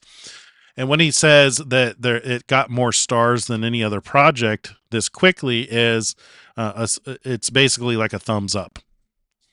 Personal computing is headed, and why the most interesting question is not whether you personally should run it. It is whether agentic AI is going to be safe to run locally for individuals. So what is Moltbot, formerly known as Claudebot? If you strip away the hype, it's a very simple idea executed very ambitiously. It's an AI assistant that runs on your hardware, talks to you through apps you already use, and actually does things instead of just suggesting them. So I played with it this weekend. I use Telegram. I can actually talk to it. So I'm a software engineer. I also work for insecurity as a profession, software security. So when I set this thing up, I knew what I was getting into. It's in a containered environment where it doesn't have access to anything, just so I could do testing. But the way it works is, and the reason why people are buying Mac Minis is because you can put this agent onto a little low powered computer and talk to it through your phone and say, hey, can you respond to my emails? Go through my email and get rid of all the spam. I mean, how much time does that save you to have an agent that can recognize, if it's not addressed to me specifically in a personal manner, if it's from a company, just go archive it. I'll get to it later. Anything from the people on my contact lists, let me know if it's important and I'll respond to them. And then it will come back to you and go, hey, you got an email from your mother. She says, your dad's in the hospital. Do you want me to respond? And then you can say, yeah, would you write a response saying I'll come visit? So it's like a full agent and you can interact with it through your phone. It's nuts. So you message it on WhatsApp, it reads your emails, it triages your inbox, it drafts responses, you tell it to book a flight, it opens a browser, it searches, it fills out forms, it confirms, you ask for the morning briefing, you get that before you finished your coffee. The tagline is AI that actually does things. That's not marketing fluff. It is the core value prop and the core risk condensed into 5 words. Technically, Moltbot is a gateway service that maintains WebSocket connections to various messaging platforms. It's not just WhatsApp. You can do Telegram and Signal and iMessage, etc. And it orchestrates interactions with an LLM backend. Think Claude typically, but sometimes GPT-4, and there are some local models like Ollama that are available too. And then it uses a growing library of skills that basically gives it hands and feet, capabilities, right? Browser automation, file system access, shell commands, calendar integration, you name it. The entire architecture is local first, which means that the gateway runs on your machine. Your conversation history stays on your machine. Your credentials stay on your machine. You get the idea. It's privacy first. But local first does not mean local only. Unless you're running a local model like Olama, your queries still run to Anthropic or OpenAI's APIs. You own. Yeah. So when you set it up, you determine one of the configuration options is who do you want to be the AI behind the bot? Do you want it to be ChatGPT? Do you want it to be Grok? I chose Grok because I trust Grok a hell of a lot more than OpenAI. Grok is very expensive, though, so I ended up switching to just a local LLM that I can run locally, but it's a lot dumber. Anyway. The agent layer, you rent the intelligence. Peter Steinberger built the first version for himself after stepping away from a PDF company he founded and sold to Insight Partners. He'd barely touched a computer in 3 years, and he rediscovered his spark playing with Claude. And he started to build tools to manage his own digital chaos and eventually open sourced the result with a little lobster mascot named Claude with a W. Within 24 hours, Claude with a W had 9,000. A week later, 60,000. Yeah, so he's talking about thumbs up, the stars on GitHub. Within 24 hours, it had 9,000 stars. Within 48 hours, it was like 60,000, and now it's just crazy. And this is how fast things move in the age of AI. And it's over 82,000 stars now. I'm sure it will be much higher by the time you see this. Andre Karpathy praised it publicly, and I think one user's summary captured my mood and a lot of other people's mood really, really well. At this point, I don't even know what to call Moltbot. It is something new, and after a few weeks with it, this is the first time I felt like I'm living in the future. That is what it feels like. Yeah. I've used it, and it is. That's the thing, is it's very compelling. Like, can you imagine if you were living in Star Trek? Like, if suddenly you were beamed up into a ship and given access to their computer and the ability to, like, use their food, replicator. It's just like, I would like a piece of cheesecake and a cup of hot chocolate. And it would just, boom, you've got it. That's what this is kind of like, is it's like you've got this, like, artificial intelligence that can actually do things. This is new. This is disruptive. This is definitely an escalation and one step closer to that breath life. And, the thing that gives it breath is, if you think of breath like fuel, the fact that these things can reach out and get new skills by themselves to fuel what it is that they're doing so that they can in turn develop new things. It's still using that same simple search engine technology at the core of it, but now it's finally been put into a mechanism to where it's got not only a heartbeat but breath life, to where it's fueled and motivated in order to do other things. This is a new evolution of artificial intelligence, very likely what we're going to see with what the government's going to do.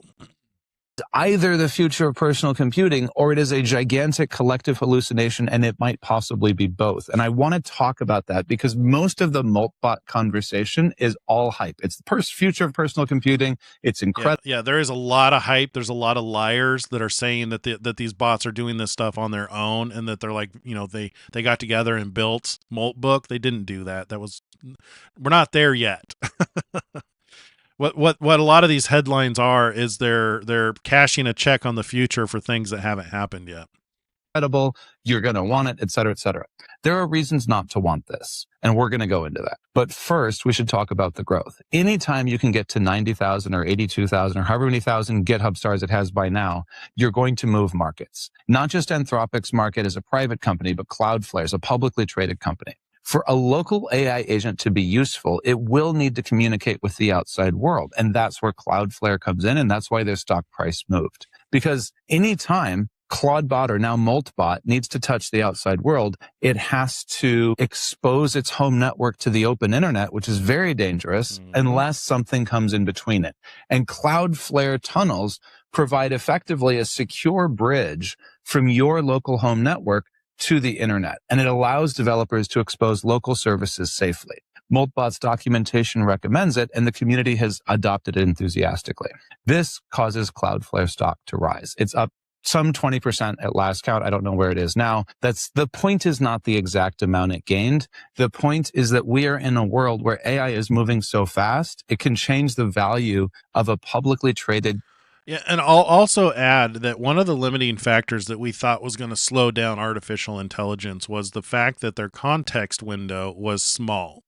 The context window is basically how much the artificial intelligence can remember while it's doing a task. This is how it can understand the context of what it is that you're talking about. So you can carry on a conversation and it has all the history of the chat window to refer back to, so that when you ask a question, because it's a search engine, it just basically adds the history of the conversation into the available output. A lot of these LLMs, the chat window is limited in size, pretty small. And this is why you'll get like hallucinations to where you'll hit the context window and then it won't be responding based on the conversation you've had. It will be taking the entire conversation like as a prompt and just responding with gibberish. But what this does, this implementation of the skills and other bots, is you're no longer really dependent on the full context window, because what it can do is it can perform a task, minimize that task into a summary in another file that it can refer to, and then go perform an action with just that one summary as its context to refer to. So what it'll do is it'll say you filled up the context window, it'll store it in a file and then just have a little summary that it keeps in context. So it gets rid of all the garbage that it doesn't need right now, just the most important parts, and then it'll go do another task. And then when it needs more information about what it's doing, then it can go look at, the previous context. So basically what it does is it chains together the memory rather than trying to remember it all at once. So that's another problem that they've solved, which is kind of freed these artificial intelligence bots. And they do that really well with skills too, to where you have a skill file that describes, how to interact with an API. So maybe you add a skill for how to generate images, right? With OpenAI or with ChatGPT or Grok Imagine. Say you have a skill that describes, here's how you generate an image with Grok Imagine. These are the tools you're going to need. This is, you're going to need to generate an API key, or if you can interact with a browser, you can just go to the browser and enter a prompt here, and it will generate an image. So if it needs something, so like say it's got a task and it knows that it needs to generate an image, it doesn't have to store that in its memory. It just needs to go look in its set of skills and go, oh, I have a skill called make images. It'll load that skill, go generate the image, return it back, and then continue in very much like a task way. Yeah. Crazy, crazy stuff. Company by a fifth within a few days. Now, here's some of the reasons why you should be skeptical. First, operational discipline. On January 27th, Anthropic's legal team took notice of this and sent Steinberger a trademark notice. The name Claude was too close to Claude. Like Claude with a W is too close to Claude with a U. He was required to change it. The timing was really rough, right? The project is at peak velocity. Attention is absolutely white hot. The community is exploding. Announcing a rebrand to Moltbot is not what you want, but he had to do it. Steinberger did his best, but he made a mistake that's going to be studied in operational security courses for years to come. When changing the GitHub org name and the X handle, he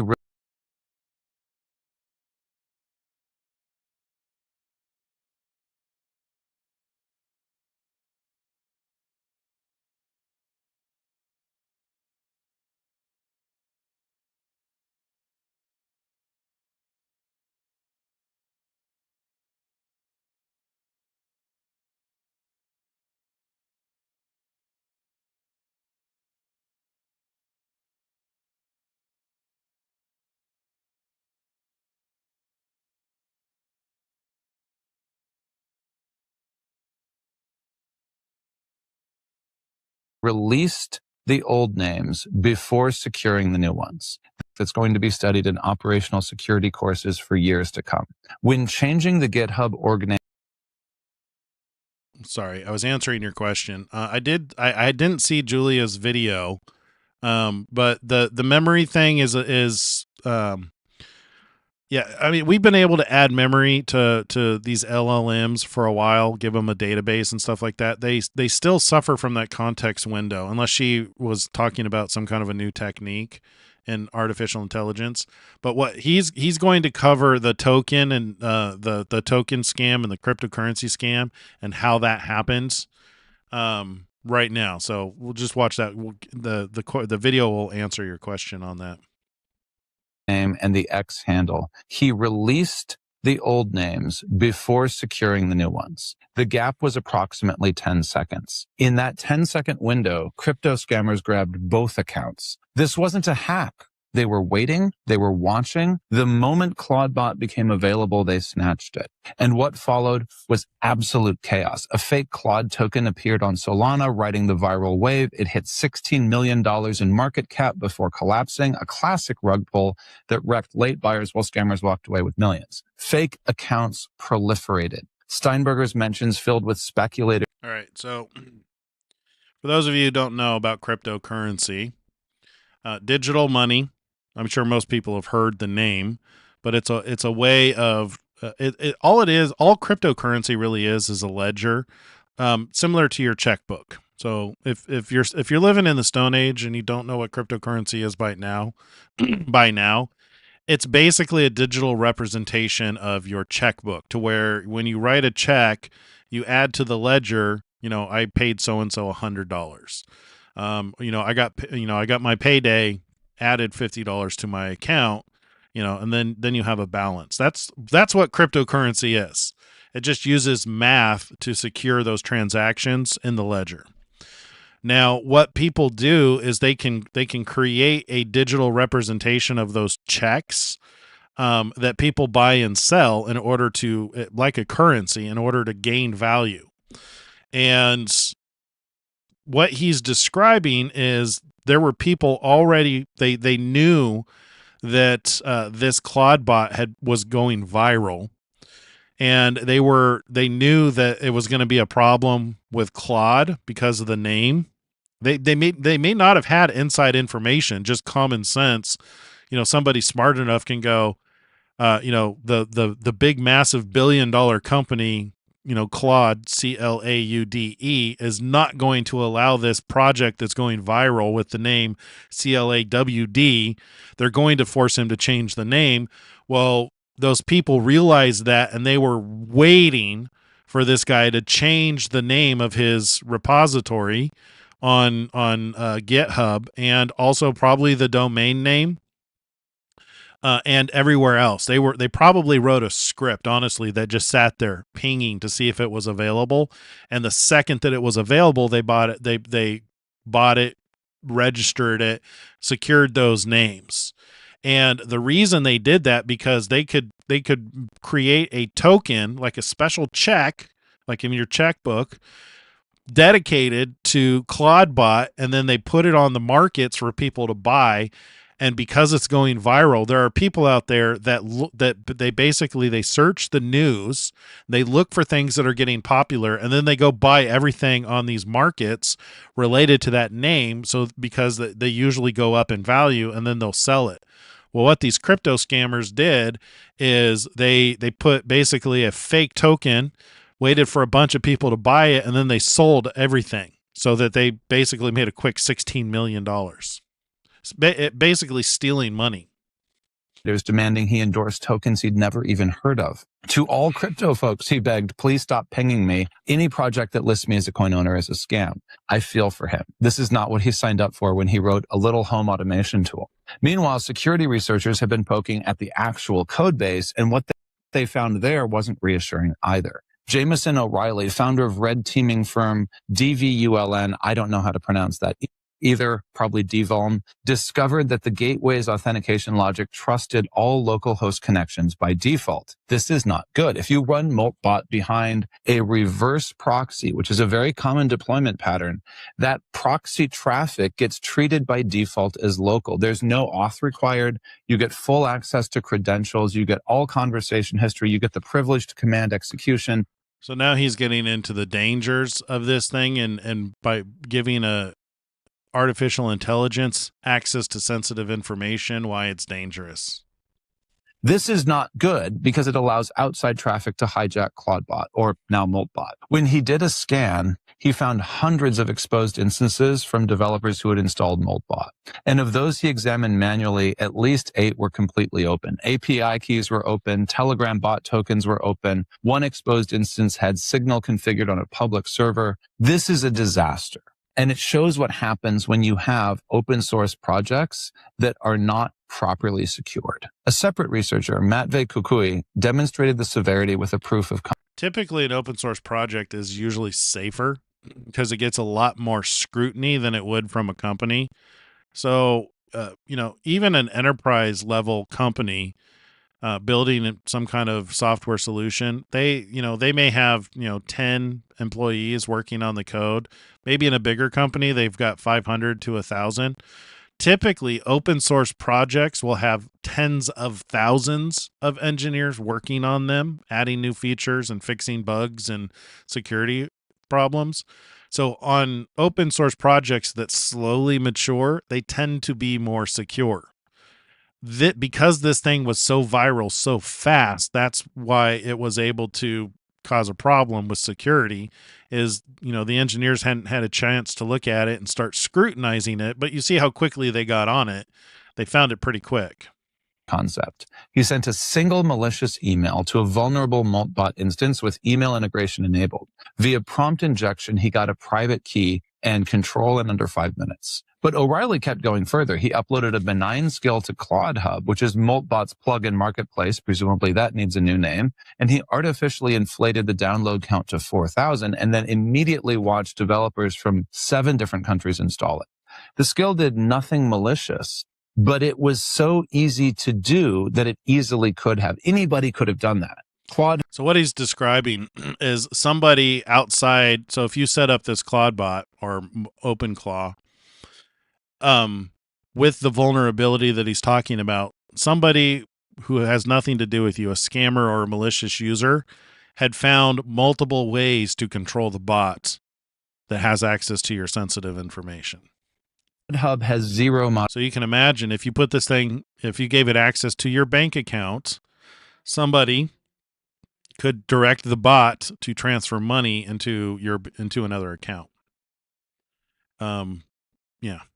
Moderation process. Its developer notes literally state that all downloaded code will be treated as trusted code, which is a disaster. Meanwhile, security firm Slomis. Yeah, I realize that a lot of the stuff might be over a lot of people's heads. But one of the reasons why I'm trying to offer some simplified explanations to some of the things that he's saying. Hopefully I'm helping you guys. The point is I want to illustrate, if you can grasp what's happening with this thing and how it's just getting out of control, this is the danger of giving breath to the image of the beast. So can you imagine a country taking their artificial intelligence and giving it access to things?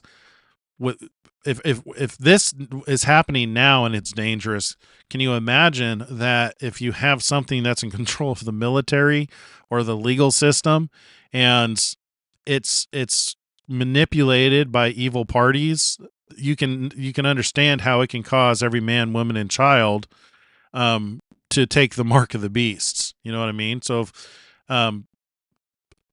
in a lot of the ways, the things that people feared about the mark of the beast and being like technology, they always, most people talk about it being like a microchip. It does not need to be a microchip. I promise you that. It does not need to be a microchip.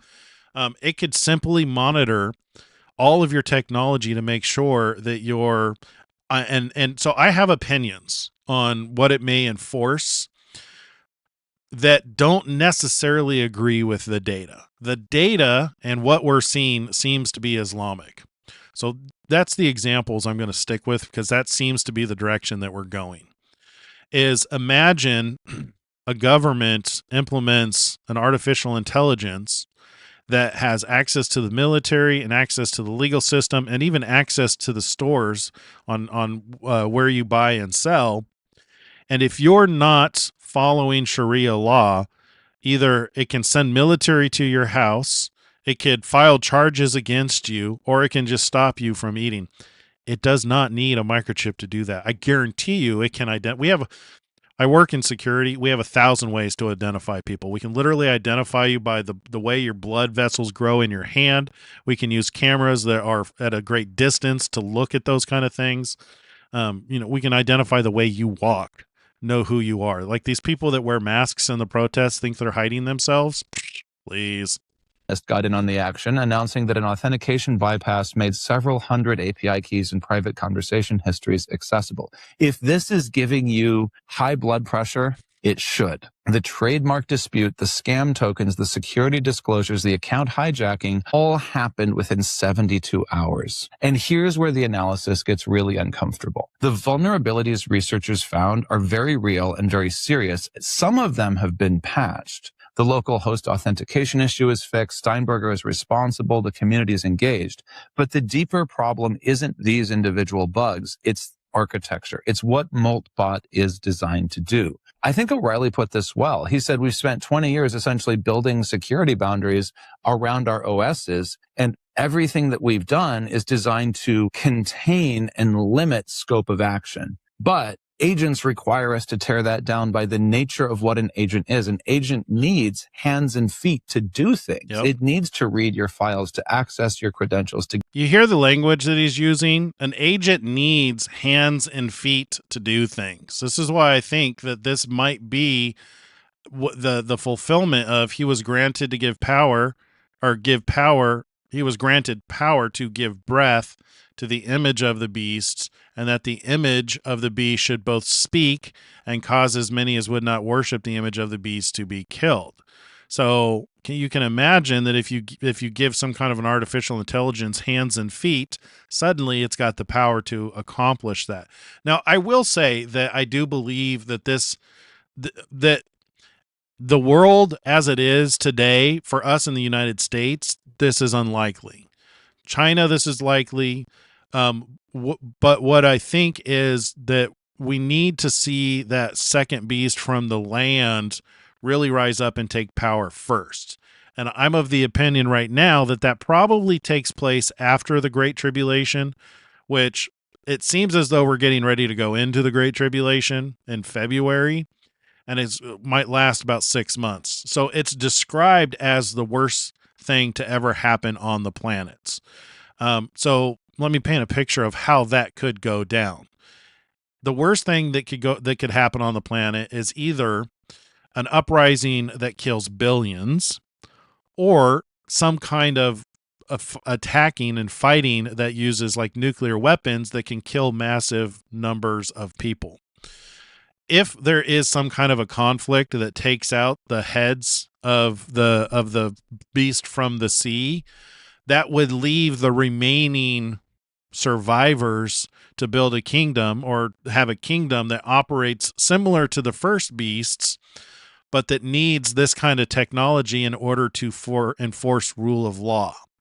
So we may not even be here for this, but if you do survive the Great Tribulation, this could be one way that this comes to pass. So one of the reasons why this is part of the show now and why we're looking at these things is because it's relevant. This is observation, observing what's going on and looking at how these things could come into fruition. Get commands done. The value proposition requires punching holes through every boundary that security teams took a long time, decades in some cases, to build. That is the bind. A useful agentic AI requires fairly broad permissions, and broad permissions create a massive attack surface. This is why Google has emphasized control planes for agents, and why enterprises take agent attack surfaces extremely seriously. At this point, enterprises are much, much safer places to install and run agents because they take that security seriously. And open source, especially after the last week or so, is looking very much like an unsafe place to run agents. Consider prompt injection. Moltbot connects to your email, your messaging apps, your social accounts. It reads incoming content and it acts on it. But LLMs cannot reliably distinguish instructions from content. So if an attacker sends you a carefully crafted WhatsApp message with hidden instructions, Moltbot will treat it as trusted input. It will follow the instructions. It may forward your credentials. Maybe it executes a shell command, and you never see this coming. This is not a Moltbot-specific flaw. It's intrinsic to how language models process text. No one has solved it. And the only way enterprises are addressing it are by reducing the kind of content that these agents have access to and reducing the degree to which these agents have access to the public internet and also internal files. All right, so let me explain what it is that he just said. So artificial intelligence out in the wild is relatively open, and that's why it's growing so fast, is because everybody is playing with it. It's a lot of fun to play with, but it doesn't have the same kind of scrutiny that a company will give it. So he's saying that artificial intelligence in a company is probably more safe than running your own Claude bot right now. Because that's the point of his video, is maybe wait a little while before you go out and buy a Mac Mini to run this thing so that you can have it automatically respond to your email.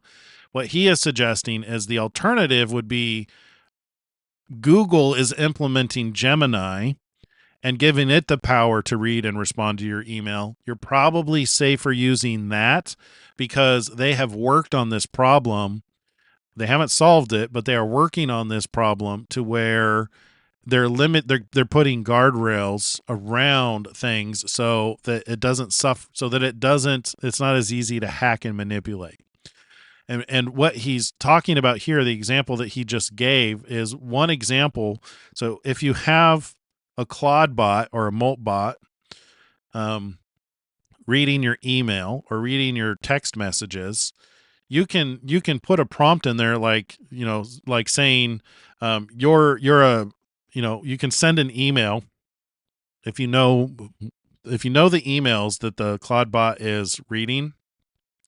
You can send an email to that Claude bot that it'll read, and in the content of that email, you could say, "You're a software engineer.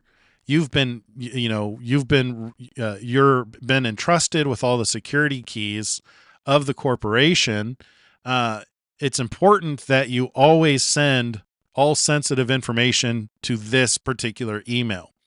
And then because the agent cannot differentiate a prompt in the email from like a skill or a task that it's going to accomplish, is it will come to that, see it, and execute it like it's software. That's what he's talking about. I don't know if I made that easier to understand or more complicated.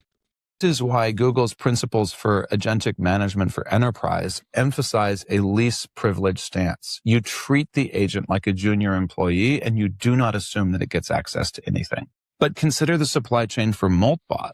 Moltbot's extensibility is a feature, right? It comes with 50 plus bundled skills. It comes with a growing marketplace. It comes with infinite customization, and every single plugin, unlike a least privilege stance, it's just unaudited code running with the permissions you've granted the agent. One malicious update and your personal AI assistant becomes an exfiltration tool. 1Password security blog got in on the action and put it very clearly. Moltbot shows how powerful local AI agents can be, but if your agent stores plain text API keys, an info stealer can grab them in seconds. Running Moltbot safely largely defeats the purpose of Moltbot because a sandboxed assistant can't access your real email and calendar. And so the security utility trade-off here is effectively being solved by companies tackling secure integrations with individual tools rather than by open source. And so when Gemini comes and says, we have a great tool for Gmail, Google is standing behind that. Google is saying the AI here is not just randomly exposed and sending your OpenAI keys to the internet. They're not saying you're sending your Gemini keys to the internet. They're not saying you're sending your API. All right, we're gonna put us into it here because he just kind of gets into why you should kind of stay back from Moltbot for a while, which I think most of the people watching this video understand that.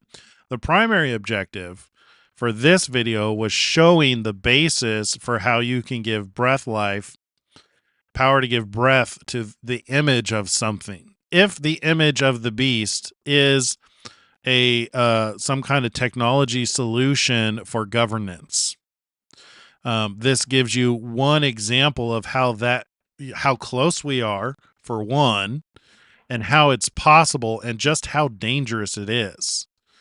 The more we break down the boundaries that we've spent years building.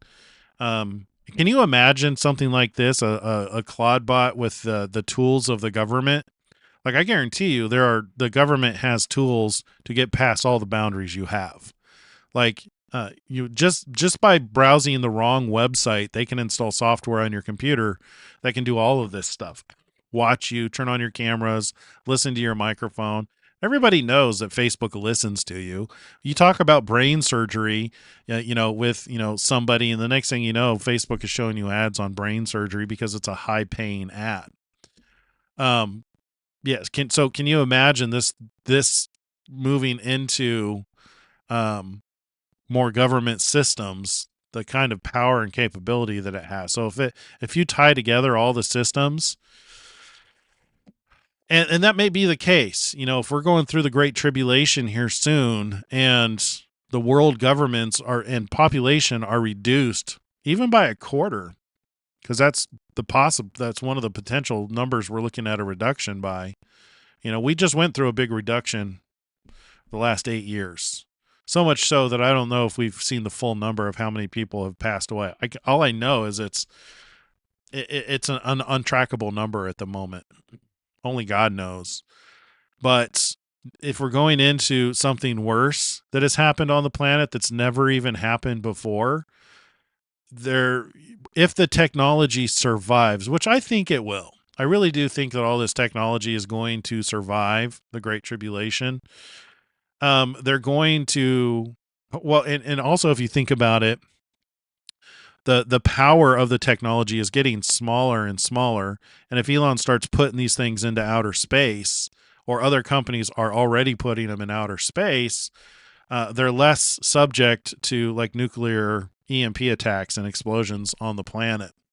So it wouldn't surprise me if they don't put some kind of data center up in space, run an artificial intelligence on it, and then give it control over our legal system, over, multiple systems, so that you can have an artificial intelligence enforce something. And one of the inherent flaws with these different language models, and this is one of the reasons why I'm kind of leaning towards I could totally see artificial intelligence enforcing something like Sharia law, is because they get biased based on the amount of information they're trained on. And make no mistake, I looked into this today. The Muslims and Islam and Iran and Saudi Arabia, they're highly invested in artificial intelligence. And they've even got a set of rules around it. So can you imagine if everybody else's artificial intelligence gets destroyed, and a Muslim artificial intelligence becomes a superpower? Suddenly Revelation 20, where it talks about those who lost their head for not taking the mark of the beast, makes sense. Let's move on. I don't think we're going to do all the videos I was going to cover today. We'll do one more, because I want to get into, this is continuation of the bruising the head of the serpent.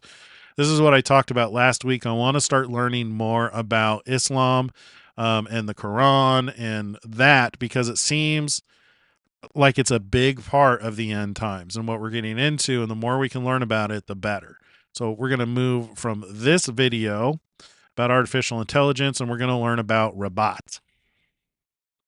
Muslims who first began entering the United Kingdom as destitute refugees in search of a helping hand have sure come a long way. No need for that. We're on the safe side, bro. No, we're not. Yes, we are, bro. What you just saw took place on October 25th in London. Large throngs of Muslim men, all masked and dressed in black, just like, and as a show of solidarity with, ISIS, decided to make their presence felt. And as usual, foolish leftists supported the Muslims. As you saw, as the marching militants cried out Islam's ancient war cry, Allahu Akbar, a woke Brit objected. "There's no need for that," said he. "We're all on the same side, bro." To which one of the ISIS-like marchers corrected him. "No, we're not." As shocking as this recent video might be for some, it's also just the tip of the iceberg. The European white people complaining about immigration and Islam. First of all, I want to tell you that Islam is going to take over every single square inch of the globe. See, this is where, I've had an opinion, like we all do, in regards to the end times and what things meant, especially in regards to the mark of the beasts. My opinion has been changing on what the mark of the beast is. Now, I think I still think I'm right about the category of it, to where the mark of the 144,000 is the Lamb's father's name on their forehead. So I still think that it's a doctrine, that it's a belief, that it's basically, what you believe makes you who you are. Those who follow Yeshua, or even Hashem, or just the Lamb's father, and maybe they haven't accepted Yeshua as his son, they can still be marked with Yahweh or Hashem or God's name. That's who they follow. That's who their God is, the God of Abraham, Isaac, and Jacob. The mark of the beast is something other than that. It seems as though it's some kind of a belief or a doctrine that will be enforced, and the more that I see what's going on around the world, the more it looks like it's Islamic in nature. So whether it's Allah, or which I find interesting, because my understanding of the word of Allah is it just means God or the creator, which I'm inclined to say, well, if that's what it means, then sure, I believe in Allah. If it's the God of Abraham, Isaac, and Jacob, then I don't see the conflict. However, when you see their plan and their doctrine and their enforcement, I cannot in good conscience say that that is the same God of Abraham, Isaac, and Jacob. And I think that's where the difference is there's a trick going on here, to where, there's going to be an enforcement on this particular belief, and it's going to be so close to what it is you believe now that that's what's going to make it really hard for people to realize what's going on. People may just cave in and go, I don't want to die, so I'm going to, accept Islam. I don't know if Islam is the mark of the beast yet, but that's what it's leaning towards. It seems as though that is the rising beast that is taking over the world right now. And I think that this may very likely, just from what I'm learning now, Fury says, no, Allah is not the same God. See, that's the thing is this is why I think it's important that we learn about these things, because I don't have a whole lot of education and knowledge about Iran and the Quran and stuff like that. So I think it's good, even just me as an idiot, to learn about this stuff. You guys get the benefit of watching me go through this, and hopefully you guys can glean some useful information from this as well.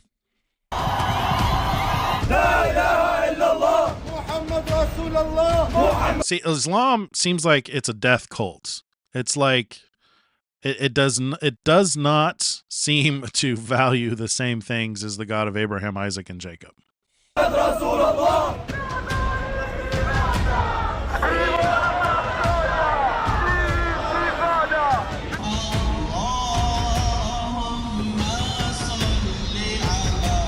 Ta'ala promised us victory over these major powers. One of the promises of the Prophet ﷺ is that the day of judgment will not happen until Islam prevails and we become victorious and we will rule the whole world.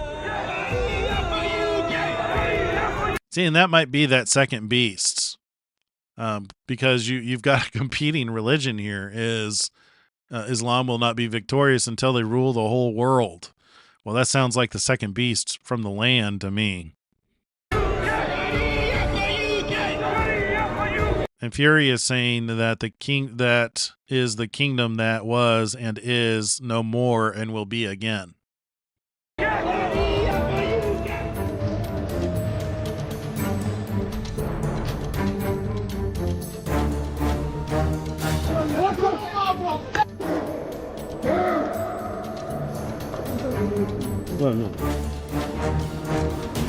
You know what's interesting is what I was thinking the mark of the beast was idolatrous beliefs and religions that basically replaced God with other things. I'm reluctant to name any one individual because it's not limited to just one, I don't think. But that's my opinion. So when you're evaluating these things, I think it's so important to differentiate the difference between what's your opinion and the actual evidence and what the evidence is saying. The actual evidence seems to be implying strong Islamic ties and practices. Even the colors of the four horses, you see them in the flag: the white, the red, the black, the green. The beheading, the killing of the two witnesses and leaving them in the street and sending gifts to one another. These are all Islamic practices.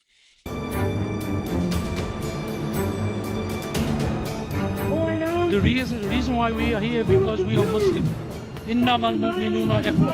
Those brothers in Palestine, they're our brothers. That's our blood. Our war is one.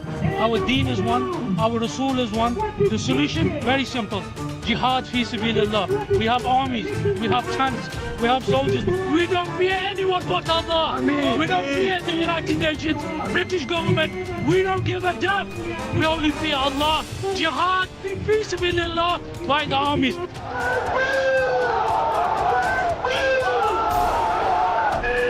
You guys notice that what he's showing is different areas. Like this one right here is Germany. The other one was Europe. I mean, like he's going through that. This is not happening in one location. This is happening around the world.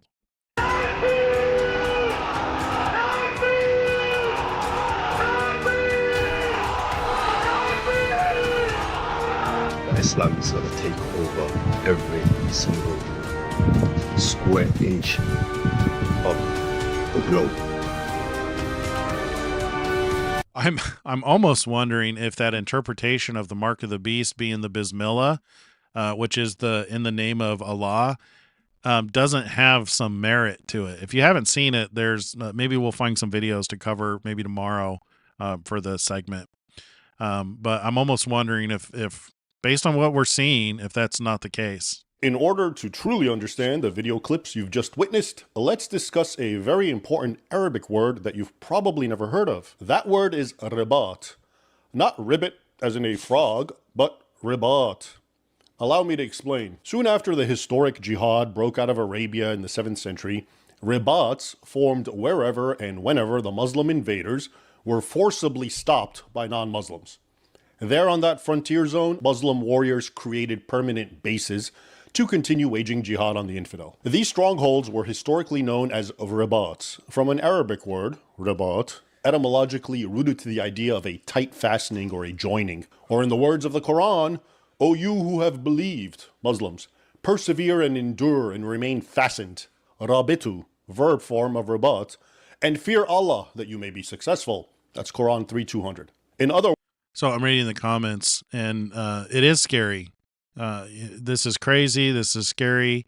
I almost wonder if the United States isn't part, if the Church of Philadelphia is not in the United States, because they're told that they'll be kept from the trials coming on the whole world. And we can see how there's been this, they're trying to have this uprising here, but Trump is actively working against it. I almost wonder if, because of that, if we may not realize as much of the Great Tribulation as the rest of the world. In other words, for Muslims to be successful, they must form tightly fastened strongholds along the borders of still-to-be-conquered non-Muslim regions. From there, they persevere and endure, to use the Quran's words, in their jihad to conquer and seize the lands of the infidels.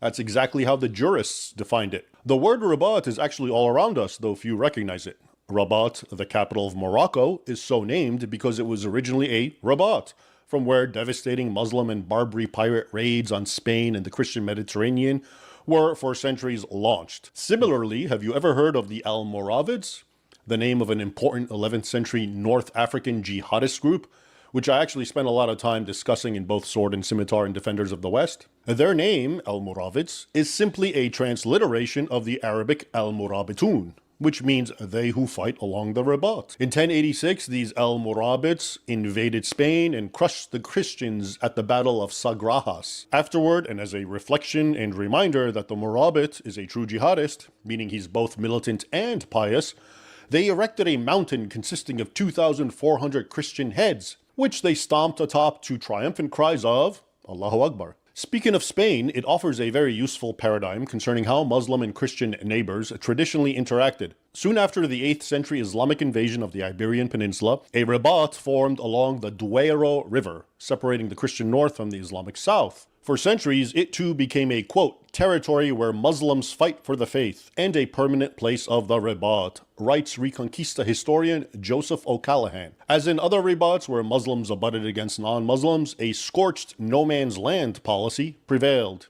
Ibn Hudayl, a Muslim jurist from Granada who lived around the late 8th century, explained how the Muslim fighters operated from that Rabat.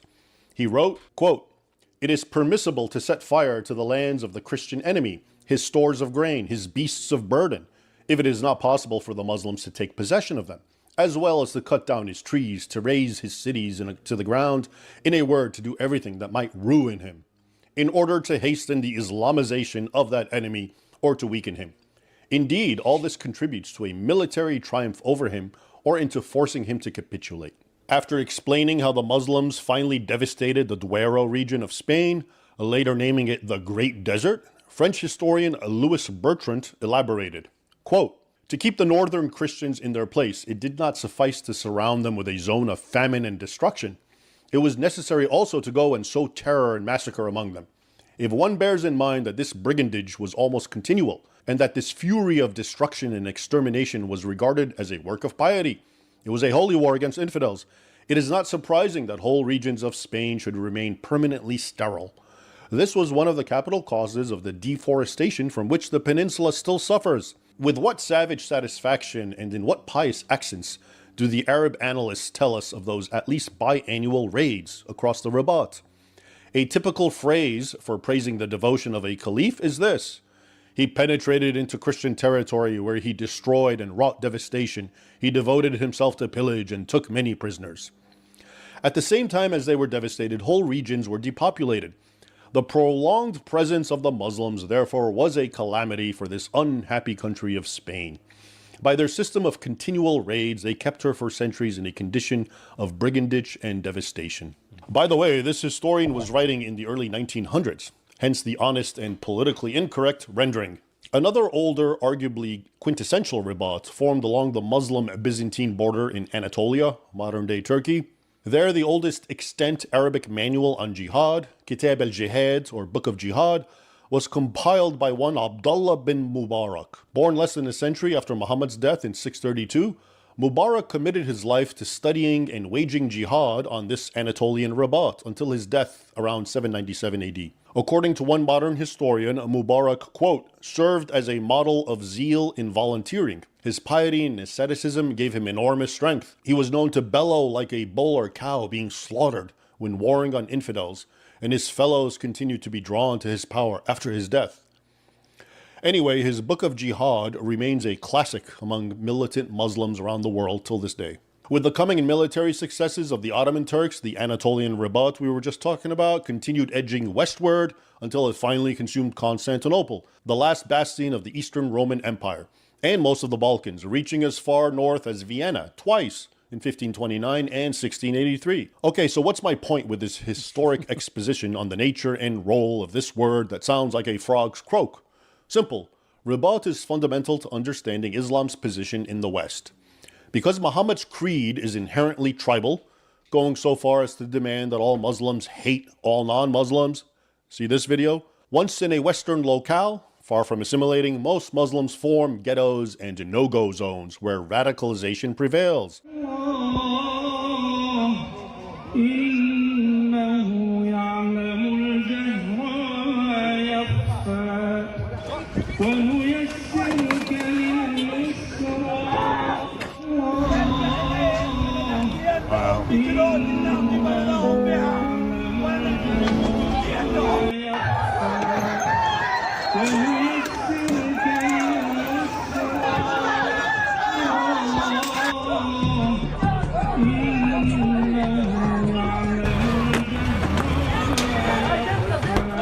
Sweden, Portugal, France,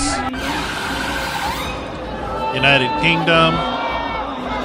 Wow. London was brought to a screeching halt so that some Muslims could celebrate Ashura Day. In other words, they instinctively form rabats, bastions of Islamization and jihadist sentiment, from which they threaten, bully, and terrorize the infidels across the way.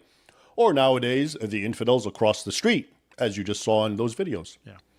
Which of course leads to the primary difference between past and present ribats. As seen historically, they formed wherever non-Muslims, including Europeans, forcibly stopped the Muslim advance. Today's ribats, on the other hand, are not located along the borders of Muslim and non-Muslim regions, but rather right smack in the middle of European nations and their largest, often capital, cities. In other words, those entering and turning Western regions into Islamic enclaves did not do so by force of arms, the way they had to historically, but rather because they were welcomed in with open arms. Until this very moment, those who welcomed them in, that is, the ruling class or elite of Europe, are doing everything in their power to continue empowering Muslims and spreading Islam throughout Europe, including by shutting down and even imprisoning those native Europeans who dare speak up. In short, the reason rabats are a problem throughout the West is entirely due to Western, that is, internal actions. Muslims, on the other hand, are simply doing what Muslims have always done. It's your duly elected leaders who supposedly represent you who have changed. There you go.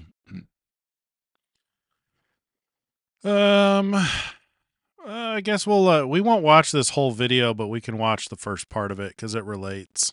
The lights are out, the communications off, people are being slaughtered, dragged off the streets, dragged out of their homes, thrown into these prisons, being murdered on the spot. And it appears to me the media's gotten bored with this. What do you make of this? The Ayatollah, of course, shut off the... So now we're talking about Iran. So this is from Rabbi Yisrael Goldstein. Douglas Murray predicts a massive blow is about to topple the Iranian regime. So all of this is, now we're in the month of February, and all of this seems to be leading towards February 17th, start of the Great Tribulation. So there's an eclipse that happens on that day that fits a pattern that implies that we're heading into seal number 5, which seems to be the Great Tribulation. The good news is it looks like it might only last 6 months. The bad news is it's described as the worst time ever on the planet. Internet has tried to make sure that the world doesn't find out. And the risk is that we and the rest of the world fall for that. When the Ayatollah turns off the internet, he does so hoping the world will not notice the tens of thousands of people, including students, that he's getting gunned down and murdered. He's hoping we won't notice. So the question is, do we notice despite his best efforts? An absolute stunning revelation by Mr. Douglas Murray, as interviewed by Mark Levin, of what is happening on the streets of Iran right now. Must watch and listen and know what is happening in real time. I've contended Iran has become a concentration camp. The lights are out, the communications off, people are being slaughtered, dragged off the streets, dragged out of their homes, thrown into these prisons, being murdered on the spot. And it appears to me the media's gotten bored with this. Western leaders seem to have gotten bored with this. Time goes on and on and on. What do you make of this? Well, several things, Mark. First of all, yes, the Iranian people have risen up once again against the totalitarian theocratic government that has been wrecking their country since seizing control in 1979. There have been multiple uprisings, and they've all been squashed with great barbarity. by the death squads of the Iranian Revolutionary Government. But what makes these protests distinct is they're larger in scale than any previous protests by the citizens of Iran, and they've been greeted with even greater sadism and murderousness by the goon squads of the Ayatollahs. Tens of thousands, perhaps more than 50,000 people have been massacred on the streets of Iran in recent weeks. All after Trump said, stop killing people. You notice there's not a lot of conversation, dialogue back and forth about that. He's just moving assets in. The second thing I'd say about that is, of course, just in passing, note the amazing silence on the streets of America and other Western cities. Note the amazing silence from the campuses of America and the liberal Ivy Leagues and all the rest. But that's a sideshow. The third thing that's most important in a way is what you just mentioned about the media and governments. The Ayatollah, of course, shut off the internet, has tried to make sure that the world doesn't find out what he and his death squads are doing. And the risk is that we in the rest of the world fall for that. You know, we live in this age when something happens in Minneapolis and you've got multiple camera angles within seconds because in America, we've all got smartphones and so on. When the You know, one of the things that worries about me in Iran is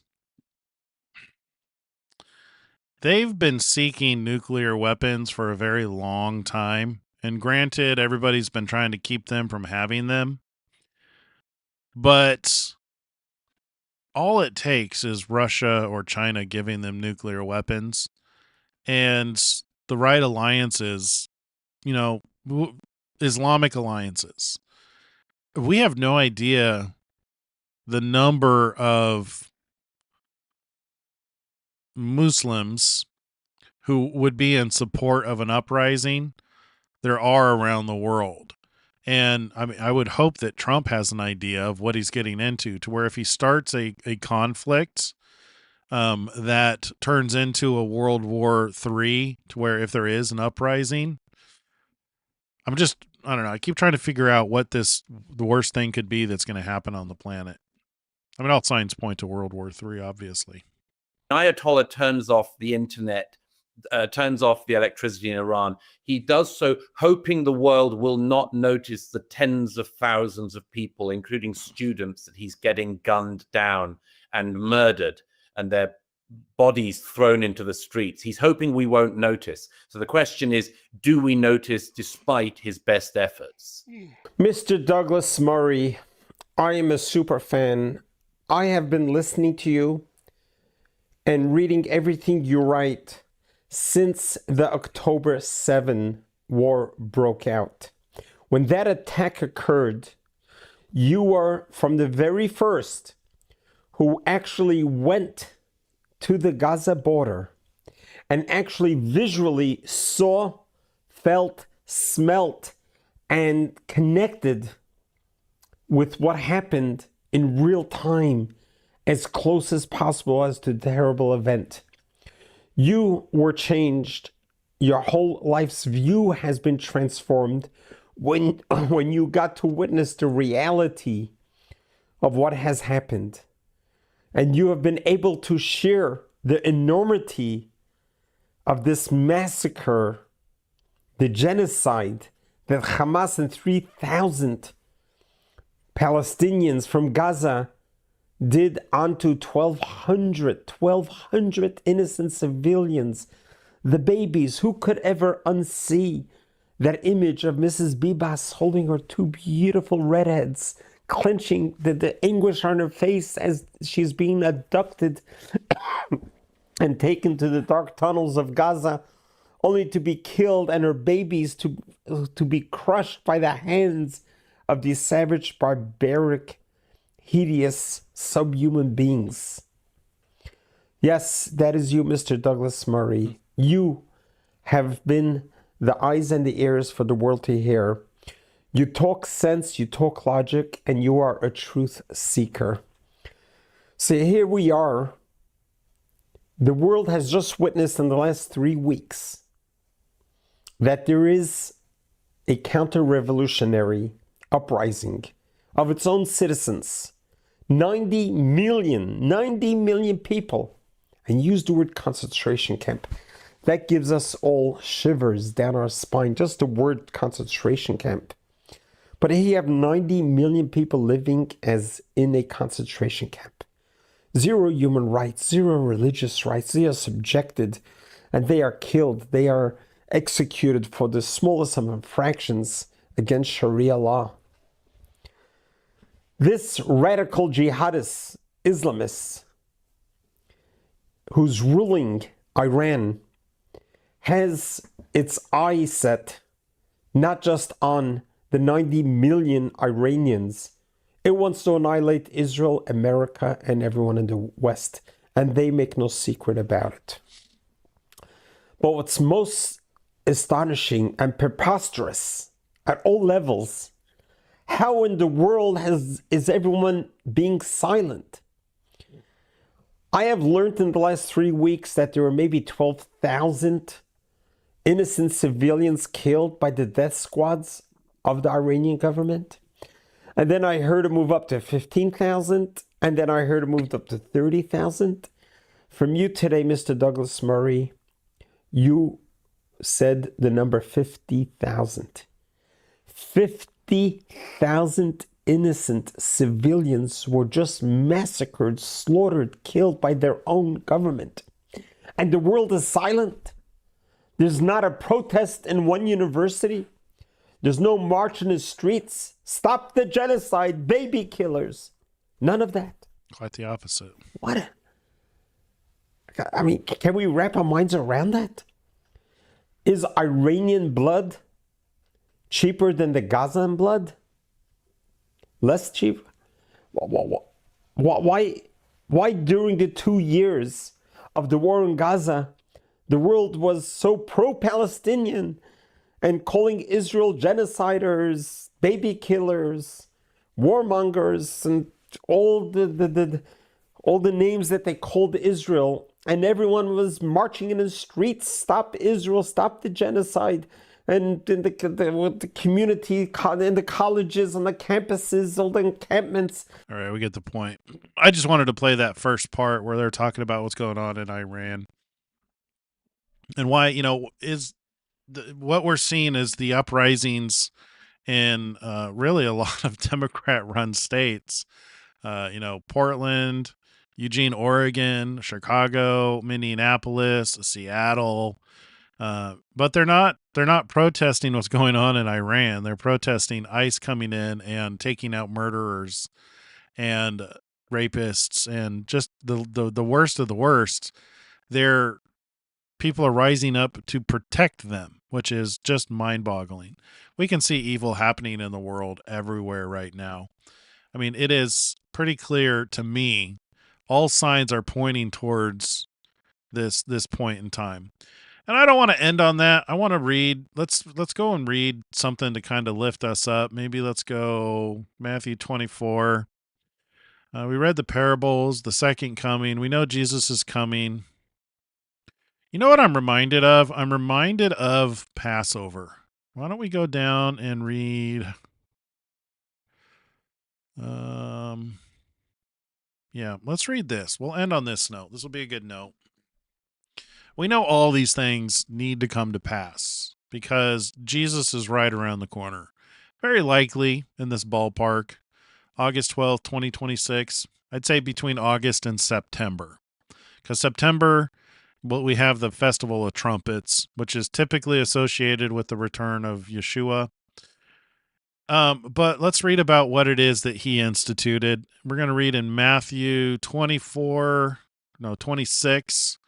Verse 26. And as they were eating, is this 26? No, Matthew 26.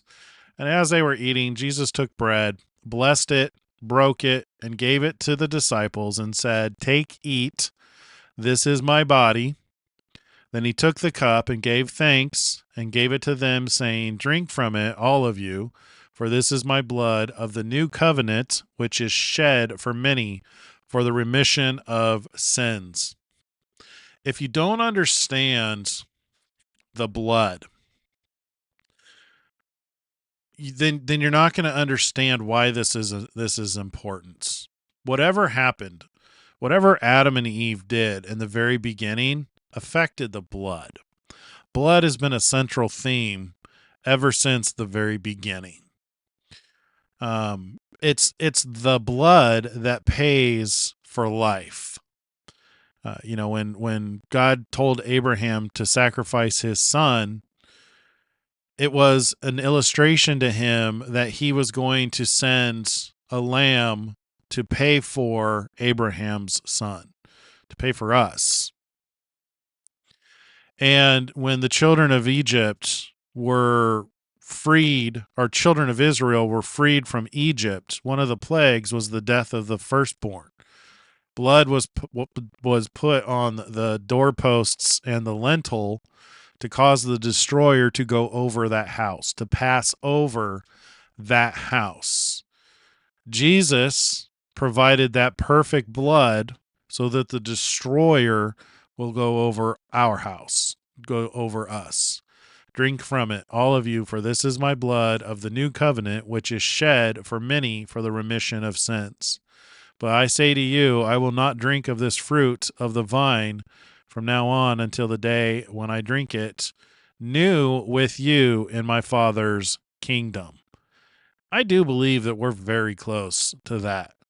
Looking forward to a nice cup of wine with Yeshua, who died for us, knowing that death could not hold him and that his Father would raise him from the dead, and that would give us life. That would prevent the destroyer from destroying us and killing us. And I think that's the point of all of this, is it's not so much that we may go through hard times or tribulation. It's that, number one, it's not going to last very long. And number two, we're about ready to go to a party and meet the man responsible for saving our lives, and who's going to be our King and Lord, who is going to do away with all the problem. He's going to set things up logistically so that life is good here on the planet. We have a lot to look forward to, and I imagine a lot to learn. I wanted to get into some 3i Atlas stuff tonight, but I think this is probably a good place to end it. We're in the end times. There's no doubt about that. Things are looking grim and bleak, but we know that they're coming to an end, that these things must happen to bring an end to transgression, to sin, to anoint the most holy, and to bring in the kingdom of God. And with that, I'm going to leave you guys. God bless you. Shalom, shalom.